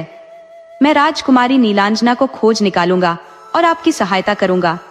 मैं अपने प्रायश्चित को पूर्ण करूंगा, लेकिन मुझे आपकी भी सहायता चाहिए। चंद्रदर्शन को धोखा देने के लिए आपको थोड़ी योजना में मेरा साथ देना होगा। सुखमती ने एक पल के लिए सोचा और फिर गंभीर स्वर में पूछा, दिग्विजय, क्या इस बार भी कोई छल कपट तो नहीं है? दिग्विजय ने हाथ जोड़कर कहा, नहीं रानी, मैं सच्चे हृदय से आपकी सहायता करना चाहता हूँ। ये मेरा वचन है। सुखमती ने उसकी बातों पर विश्वास करते हुए योजना में अपनी सहमति दे दी। दिग्विजय ने अपनी योजना का हर बिंदु रानी को समझाया और वादा किया कि वह पूरी निष्ठा से इसे अंजाम देगा। इसके बाद दिग्विजय राजा चंद्रदर्शन के पास गया। उसने अपने चेहरे पर आत्मविश्वास का मुखौटा लगाते हुए कहा, महाराज, मुझे राजकुमारी नीलांजना का पता चल गया है। चंद्रदर्शन ने उत्सुकता से पूछा, तुम्हें कैसे पता चला और वह कहाँ है? दिग्विजय ने गहरी सांस लेते हुए कहा, महाराज, मैं यह सूचना आपको तभी दूंगा जब आप रानी सुखमती को कारागार से मुक्त कर देंगे। चंद्रदर्शन के चेहरे पर क्रोध और संदेह उभर आया। उन्होंने खड़ी स्वर में कहा, क्यों? रानी सुखमती का नीलांजना से क्या संबंध, और तुम ऐसा शर्त लगाने की हिम्मत कैसे कर सकते हो? दिग्विजय ने शांत स्वर में उत्तर दिया, महाराज, रानी सुखमती अपनी पुत्री के विषय में सब कुछ जानती है। यदि वह मुक्त होंगी तो उनकी सहायता से हम नीलांजना तक आसानी से पहुंच सकते हैं, अन्यथा यह जानकारी अधूरी रह जाएगी। सोचिए, राजकुमारी का मिलना आपके लिए कितना महत्वपूर्ण है। यदि वह आपके हाथ आ गई तो आप रानी सुखमती को अपने पक्ष में करने के लिए उनका उपयोग कर सकते हैं। चंद्रदर्शन ने गहरी सोच में पड़ते हुए कहा, ठीक है, मैं तुम्हारी बात मानता हूँ, लेकिन यदि यह तुम्हारी कोई चाल हुई तो अंजाम बहुत बुरा होगा। रानी सुखमती को मुक्त किया जाएगा, लेकिन केवल मेरी शर्तों पर। दिग्विजय ने सिर झुकाकर सहमति जताई और मन ही मन अपने अगले कदम के लिए तैयार हो गया। अब देखना यह था कि यह योजना कैसे आकार लेती है और दिग्विजय अपने प्रायश्चित में कितना सफल होता है। दिग्विजय की बात सुनकर रानी सुकीर्ति पूरी तरह स्तब्ध थी। उनका दिल टूट चुका था, क्योंकि राजा चंद्रदर्शन, जिन पर उन्होंने हमेशा विश्वास किया था, वही उनके साथ इतना बड़ा विश्वासघात करने वाले थे। लेकिन अपने पुत्र सूर्य दर्शन और अपने अधिकारों की रक्षा के लिए उन्होंने दिग्विजय की योजना में साथ देने का निश्चय कर लिया। रानी सुकीर्ति ने गंभीर स्वर में कहा, दिग्विजय, यदि यह उपाय मुझे और मेरे पुत्र को इस विपत्ति से बचा सकता है तो मैं तैयार हूँ, लेकिन मुझे यह भी सुनिश्चित करना होगा कि राजा चंद्रदर्शन को इसका संदेह न हो। मैं कारागार जाकर सुखमती को योजना के बारे में बता दूंगी। दिग्विजय ने सिर झुकाकर कहा, महारानी, आप चिंता न करें, मैं पूरी निष्ठा से आपके साथ हूँ। रानी सुखमती को इस योजना की जानकारी देकर हम पूरी सावधानी से इसे सफल बनाएंगे। रानी सुकीर्ति ने तुरंत अपनी दासियों को आदेश दिया कि आधी रात को जब महल शांत हो जाए तो उन्हें कारागार जाने का रास्ता दिखाया जाए। साथ ही उन्होंने राजा चंद्रदर्शन के भोजन में अचेत करने वाली बोटी मिलाने की तैयारी भी शुरू कर दी। जब रात घनी हो गई और महल के सारे लोग सोने चले गए, रानी सुकीर्ति चुपचाप कारागार पहुंची। वहां उन्होंने रानी सुखमती को अपनी योजना बताई। सुखमती, जो अब तक दिग्विजय के पश्चाताप को परख चुकी थी, इस योजना के लिए तैयार हो गई। सुखमती ने रानी सुकीर्ति से कहा, मैं यह जानती हूँ कि आप अपने पुत्र के लिए यह सब कर रही हैं। मैं आपके निर्णय का सम्मान करती हूँ। बस यह सुनिश्चित करें कि मेरी पुत्री नीलांजना सुरक्षित हो। मैं आपके साथ चलने के लिए तैयार हूँ। रानी सुकीर्ति ने आश्वासन देते हुए कहा, रानी सुखमती, मैं केवल अपनी स्थिति नहीं बल्कि आपकी सुरक्षा का भी ख्याल रखूंगी। दिग्विजय तुम्हें यहाँ से सुरक्षित बाहर ले जाएगा। बस हमें इस योजना को सावधानी से अंजाम देना होगा। फिर रानी सुकीर्ति वापस अपने कक्ष में लौट आई और राजा चंद्रदर्शन के भोजन में अचेतकारी बोटी मिला दी। भोजन के बाद राजा धीरे धीरे गहरी नींद में चले गए। आधी रात के बाद दिग्विजय ने अपने साथ कुछ विश्वास पात्र सैनिकों को लिया और कारागार पहुंचा। रानी सुकीर्ति ने पहले से ही रानी सुखमती को तैयार कर दिया था। दिग्विजय ने चुपचाप रानी सुखमती को कारागार से बाहर निकाला और उन्हें एक गुप्त मार्ग से महल से दूर ले गया। अब दिग्विजय की अगली चुनौती थी रानी सुखमती को सुरक्षित स्थान पर पहुंचाना और राजकुमारी नीलांजना को ढूंढना। वहीं रानी सुकीर्ति महल में रानी सुखमती के अचानक गायब होने का बहाना बनाने के लिए सुबह का इंतजार कर रही थी। सुबह होते ही राजा चंद्रदर्शन जागे, लेकिन उन्हें जैसे ही सुखमती के गायब होने का पता चला, उनका क्रोध आसमान छूने लगा। उन्होंने तुरंत रानी सुकीर्ति और महल के सभी सेवकों से कठोरता से पूछताछ शुरू की। रानी सुकीर्ति को अब अपनी बुद्धिमत्ता से राजा को संतुष्ट करना था ताकि उन पर कोई संदेह न हो। दिग्विजय अब अपनी यात्रा पर निकल चुका था, जहां उसे न केवल सुखमती को सुरक्षित स्थान पर पहुंचाना था, बल्कि अपने पापों का प्रायश्चित करते हुए नीलांजना को ढूंढकर मां बेटी को मिलाने का वचन भी निभाना था। रानी सुकीर्ति ने जब रानी सुखमती से मुलाकात की तो उनकी हालत देखकर उनका हृदय द्रवित हो उठा। रानी सुकीर्ति ने सुखमती के हाथ पैरों से बेड़ियां और हथकड़ियां खुलवाईं। रानी सुखमती ने विनम्र स्वर में पूछा, आप कौन है जो मेरे पास इतने अपनत्व के साथ आई हैं? रानी सुकीर्ति ने कहा, मैं राजा चंद्रदर्शन की पत्नी रानी सुकीर्ति हूँ। मैंने तुम्हारी दुर्दशा के बारे में सुना तो रहा नहीं गया। मैं जानती हूँ कि राजा ने तुम्हारे राज्य पर छल से अधिकार किया और अब वे तुमसे विवाह करना चाहते हैं। मैंने यह सब होते देखा, लेकिन मैं अपने पुत्र और अपने स्वाभिमान के कारण चुप रही। आज मैं यहाँ तुम्हारी सहायता के लिए आई हूँ। रानी सुखमती ने कातर दृष्टि से रानी सुकीर्ति को देखा और बोली, रानी, मैं जानती हूँ कि मेरे भाग्य में दुख ही दुख लिखा है, लेकिन यदि आप मेरी कोई सहायता कर सकती हैं, तो मेरी एकमात्र इच्छा मेरी पुत्री नीलांजना से मिलने की है। मुझे बस इतना बता दीजिए कि वह सुरक्षित है। रानी सुकीर्ति ने सुखमती के हाथों को थामते हुए कहा, सुखमती, तुम्हारे लिए मेरी सहानुभूति सच्ची है। दिग्विजय ने मुझे एक योजना बताई है जिससे न केवल तुम यहाँ से मुक्त हो सकोगी, बल्कि तुम्हारी पुत्री का भी पता लगाया जा सकेगा।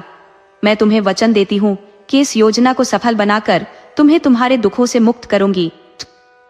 सुखमती ने सिर झुकाकर सहमति दे दी और मन ही मन दिग्विजय को धन्यवाद दिया, जो अब अपनी गलतियों का प्रायश्चित कर रहा था। रानी सुकीर्ति ने अपनी योजना समझाकर सुखमती से विदा ली। संध्या का समय बीतने के बाद दासियों ने सुखमती को कारागार से बाहर निकालकर स्नान करवाया और उन्हें सुंदर वस्त्राभूषण पहनाए। जब राजा चंद्रदर्शन के समक्ष रानी सुखमती को प्रस्तुत किया गया तो उनका सौंदर्य देखकर राजा मंत्रमुग्ध हो गए। सुखमती ने अपनी योजना के अनुसार अपना व्यवहार संयमित और आकर्षक रखा ताकि राजा पूरी तरह से उन पर मोहित हो जाए। राजा चंद्रदर्शन ने कहा, रानी सुखमती, तुम्हारा सौंदर्य अद्वितीय है। मैंने अब तक ऐसी सुंदरता नहीं देखी। तुम मेरे साथ विवाह करोगी, ये मेरा निर्णय है। सुखमती ने झुककर राजा के सामने अपने स्वर को मधुर बनाते हुए कहा, महाराज, आपका यह प्रस्ताव मेरे लिए सम्मान की बात है, लेकिन मैं चाहती हूँ कि आप मुझे कुछ समय दें। ये सब मेरे लिए बहुत जल्दी हो रहा है। मैं एक स्त्री हूँ और मेरा हृदय अभी भी अपने राज्य और अपने परिवार की स्मृतियों से भरा हुआ है। कृपया मुझे थोड़ा समय दे। राजा ने सुखमती के शब्दों को सुनकर थोड़ी देर सोचा और फिर बोले, ठीक है, तुम्हें समय दिया जाएगा, लेकिन मैं यह जानता हूँ कि एक दिन तुम मेरी हो जाओगी। सुखमती ने मन ही मन मुस्कुराते हुए अपनी योजना को सफल होता देखा। वह जानती थी कि अब उसे केवल दिग्विजय पर भरोसा करना है और अपनी बेटी नीलांजना को खोजने के लिए अपने अगले कदम उठाने हैं। रानी सुखमती ने अपनी योजना के अनुसार राजा चंद्रदर्शन के समक्ष अपना अभिनय आरंभ किया। उन्होंने अपनी कला और मोहक नृत्य से राजा का ध्यान पूरी तरह अपनी ओर खींच लिया। दानी रंग के परिधान में सजी हुई सुखमती मानो साक्षात स्वर्ग की अप्सरा लग रही थी। उनकी भंगिमाएं और नृत्य की मुद्राएं इतनी मोहक थी कि राजा चंद्रदर्शन मंत्रमुग्ध होकर उन्हें देखे जा रहे थे। सुखमती ने धीरे धीरे राजा के सामने सूरा का प्याला बढ़ाना शुरू किया। सूरा में पहले से ही अचेत करने वाली बूटी मिलाई गई थी। राजा चंद्रदर्शन, जो सुखमती के प्रेम में पूरी तरह वशीभूत हो चुके थे, एक के बाद एक प्याला पीते गए। जैसे जैसे सूरा का असर गहराता गया, राजा धीरे धीरे अचेत होने लगे। इसी दौरान दिग्विजय और रानी सुकीर्ति ने अपनी योजना को अंतिम रूप देने के लिए आवश्यक तैयारी पूरी कर ली। जब राजा पूरी तरह बेहोश हो गए, रानी सुकीर्ति ने कक्ष में प्रवेश किया और कहा, आप दोनों शीघ्रता करें और राज्य छोड़ दें। महाराज की चेतना लौटने से पहले आपको यहाँ से बहुत दूर चले जाना होगा। सुखमती, जो अब तक अपने दुखों के बोझ को समेटे हुए थी, सुकीर्ति के गले लग गई। उसकी आंखों से आंसू छलक पड़े और वह बोली, आपने जो मेरे लिए किया है वह मैं जीवन भर नहीं भूलूंगी। आप न होती तो शायद मैं इस कारागार से कभी मुक्त न हो पाती। रानी सुकीर्ति ने भी भावुक होकर कहा, बहन, यह मत कहो। मैंने यह केवल तुम्हारे लिए नहीं बल्कि अपने और अपने पुत्र सूर्य दर्शनशील के भविष्य के लिए भी किया है। तुम्हारे मुक्त होने से ही मैं अपने परिवार को सुरक्षित रख सकूंगी। इसमें मेरी भी भलाई छिपी है। दोनों रानियों की आंखें भर आईं। दिग्विजय और सुखमती ने साधारण वस्त्र धारण किए और रानी सुकीर्ति को नम आंखों से विदा कह दी। वे दोनों अब राजकुमारी नीलांजना की खोज में निकल पड़े। इसी बीच दूसरी ओर नदी के किनारे कुछ मछुआरों को राजा प्रबोध का अचेत शरीर मिला। जब मछुआरों ने उनकी हालत देखी तो पाया कि उनकी नाड़ी अभी भी चल रही थी। उनमें से एक मछुआरा बोला, मैं इन्हें अपनी झोपड़ी में ले जाता हूँ, शायद कुछ उपचार करने से ये ठीक हो जाए। अन्य मछुआरों ने सहमति जताई। मछुआरा राजा को अपनी झोपड़ी में ले गया, जहां उसकी पत्नी और उसका 5 वर्षीय बेटा रहते थे। पत्नी ने जब अपने पति को राजा को लाते देखा तो बोली, ये किसे लेकर आए हो? ये कौन है? मछुआरे ने कहा, यह व्यक्ति नदी के किनारे अचेत अवस्था में मिला। इसके पास कोई नहीं था। शायद यह हमारे थोड़ी मदद से ठीक हो जाए। ऊपर वाला सब देख रहा है। उसने हमारे भाग्य में जो लिखा है वही होगा। अगर हमने इस व्यक्ति की मदद कर दी तो यह जीवन भर हमारा ऋणी रहेगा। पत्नी ने सहमति जताई और राजा प्रबोध के लिए तत्काल व्यवस्था की गई। अब उनकी स्थिति इस बात पर निर्भर थी कि मछुआरा और उसका परिवार उनका कितना ध्यान रख पाएगा। दूसरी ओर दिग्विजय और सुखमती अपनी पुत्री नीलांजना की खोज में जुट गए थे, जो उन्हें उनके अगले संघर्ष के लिए तैयार कर रहा था। मछुआरा शंखनाद और उसकी पत्नी सिंकी राजा प्रबोध की सेवा में पूरी तत्परता से लगे हुए थे। सिंकी ने अपने क्रोध और झुंझलाहट को भुलाकर तुरंत जड़ी बूटियां तैयार की। उसने कुछ जड़ी बूटियां पीसकर घाव पर लगाने के लिए बनाई और कुछ माथे और तलवों पर मलने के लिए। शंखनाद राजा के तलवों में जड़ी बूटी मलने लगा, जब किसी की घाव पर मलहम लगाने में जुट गई। शंखनाद ने मन ही मन मुस्कुराते हुए सोचा कि भले ही उसकी पत्नी निर्धनता के कारण चिड़चिड़ी रहती है, लेकिन उसका दिल बुरा नहीं है। उनके 5 वर्षीय बेटे कैलाश ने भी उत्सुकता से देखा कि कैसे उसके माता पिता इस अजनबी की देखभाल कर रहे थे। दिन से रात हो गई, लेकिन राजा प्रबोध ने आंखें नहीं खोली। उनकी हृदय गति चल रही थी, जो उनके जीवित होने का प्रमाण थी। अगली सुबह जब सूरज की पहली किरण झोपड़ी में आई, राजा ने धीरे धीरे आंखें खोल दी। उनके जागने की आहट सुनते ही शंखनाद ने उत्साहित होकर पूछा, महाराज, आप अब कैसा महसूस कर रही हैं? आप हमारी झोपड़ी में हैं। नदी के किनारे आपको अचेत अवस्था में पाया था, इसलिए मैं आपको यहाँ ले आया। राजा प्रबोध ने धीरे से कहा, तुम्हारा नाम क्या है मित्र? शंखनाद ने जवाब दिया, मेरा नाम शंखनाद है। यह मेरी पत्नी सिंकी और मेरा बेटा कैलाश है। हम निर्धन मछुआरे हैं, लेकिन आपकी मदद करना हमारा कर्तव्य है। राजा ने गंभीर स्वर में कहा, मित्र, मैं पुलस्त देश का राजा हूँ। एक समय मेरा पड़ोसी राजा मेरा घनिष्ठ मित्र था, लेकिन उसने मेरे साथ विश्वासघात किया। उसने मेरी रानी सुखमती और पुत्री नीलांजना को मुझसे छीन लिया। अब पता नहीं वे कहाँ है। इस विश्वासघात ने मुझे तोड़ दिया है। शंखनाद ने राजा का ढांढस बंधाते हुए कहा, महाराज, ये समय धैर्य रखने का है। पहले आप पूरी तरह स्वस्थ हो जाइए, फिर आगे की योजना पर विचार करेंगे। ईश्वर ने आपकी जान बचाई है, इसका मतलब है कि आपके लिए कोई उद्देश्य अभी शेष है। राजा प्रबोध ने उनकी बातों से सांत्वना पाते हुए कहा, मित्र, संकट की इस घड़ी में तुम्हारे प्रेम और सहारे ने मुझे जीने की शक्ति दी है। तुम्हारा यह उपकार मैं कभी नहीं भूलूंगा। राजा ने मछुआरे को गले लगाते हुए धन्यवाद दिया। शंखनाद ने विनम्रता से कहा, महाराज, मैं तो केवल अपना कर्तव्य निभा रहा हूँ। यदि आपको किसी चीज की आवश्यकता हो तो बेझिझक बताइए। दूसरी ओर दिग्विजय और सुखमती अपनी यात्रा पर थे। दोनों उसी मार्ग पर चल रहे थे जिससे सुखमती कभी अपनी पुत्री नीलांजना को लेकर भागी थी। घने जंगल और उबड़ खाबड़ रास्ते पार करते करते वे थक चुके थे। रात भर नदी को पार करने और लगातार चलते रहने से दोनों बेहद थके हुए थे। अचानक दूर से उन्हें एक गांव का आभास हुआ। राहत की उम्मीद से वे तेजी से उस ओर बढ़े। अब उनके दिलों में केवल एक ही आशा थी, अपनी बेटी नीलांजना को ढूंढ निकालने की। गांव में प्रवेश करते ही दिग्विजय और सुखमती ने देखा कि कुछ लोग एक वृक्ष के नीचे इकट्ठा थे। उनके बीच चर्चा हो रही थी, पता नहीं यह स्त्री कौन है, कहीं किसी की व्यथा है या फिर किसी की पुत्री को लेकर भागी है। 2 दिन से यह वृक्ष के नीचे पड़ी है, साथ में एक नन्ही बच्ची भी है। गांव की स्त्रियों ने दया करके बच्ची के लिए दूध और स्त्री के लिए भोजन दिया है, लेकिन उसने कुछ नहीं बताया। इसका क्या उद्देश्य है, कौन जाने। इसे यहाँ से शीघ्र निकाल देना चाहिए। यह सुनकर दिग्विजय ने भीड़ को हटाया और देखा कि वह सौदामिनी थी। सौदामिनी ने नीलांजना को अपनी बाहों में कसकर पकड़ रखा था, जैसे डर रही हो कि कोई उसे छीन न ले। दिग्विजय ने तुरंत कहा, अरे तुम यहाँ हो?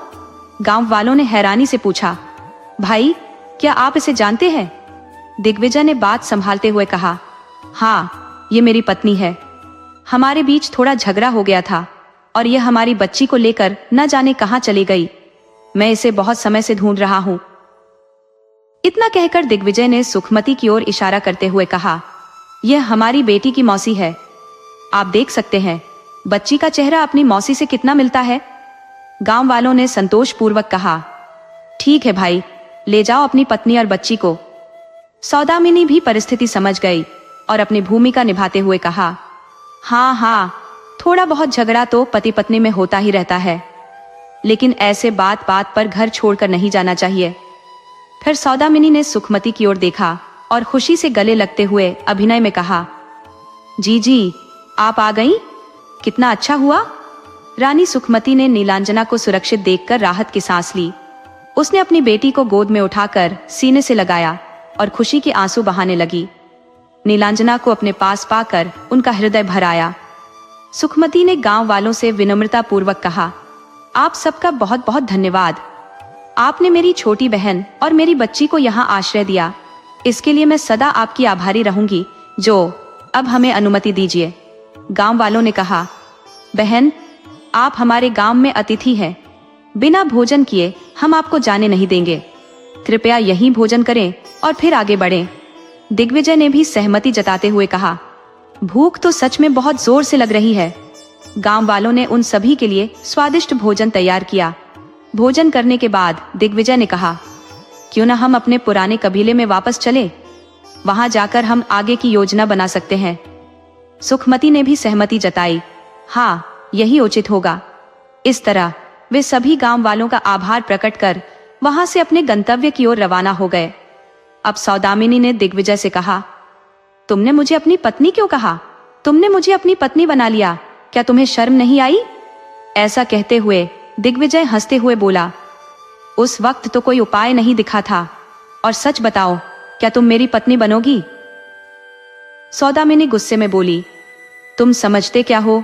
अगर तुमने ऐसी बातें की तो मैं तुम्हारा सिर फोड़ दूंगी। दिग्विजय ने मजाक करते हुए कहा, तुम तो दिखने में सीधी लगती हो, लेकिन सच में तो तुम बहुत नकछड़ी हो। इस पर सौदामिनी और गुस्से में आकर बोली, तुम्हारी ये बातें मुझे सहन नहीं हो रही हैं। तभी सुखमती, जो उनके पास खड़ी थी, बोली, बस दिग्विजय, अब बहुत हो गया। हम सब कबीले में पहुंच गए हैं और अब शांत हो जाओ। सभी लोग हंसी खुशी कबीले में पहुंच गए। वहां जाकर दिग्विजय ने सारी घटना कबीले वालों को बताई। वे सभी एक साथ रहने लगे।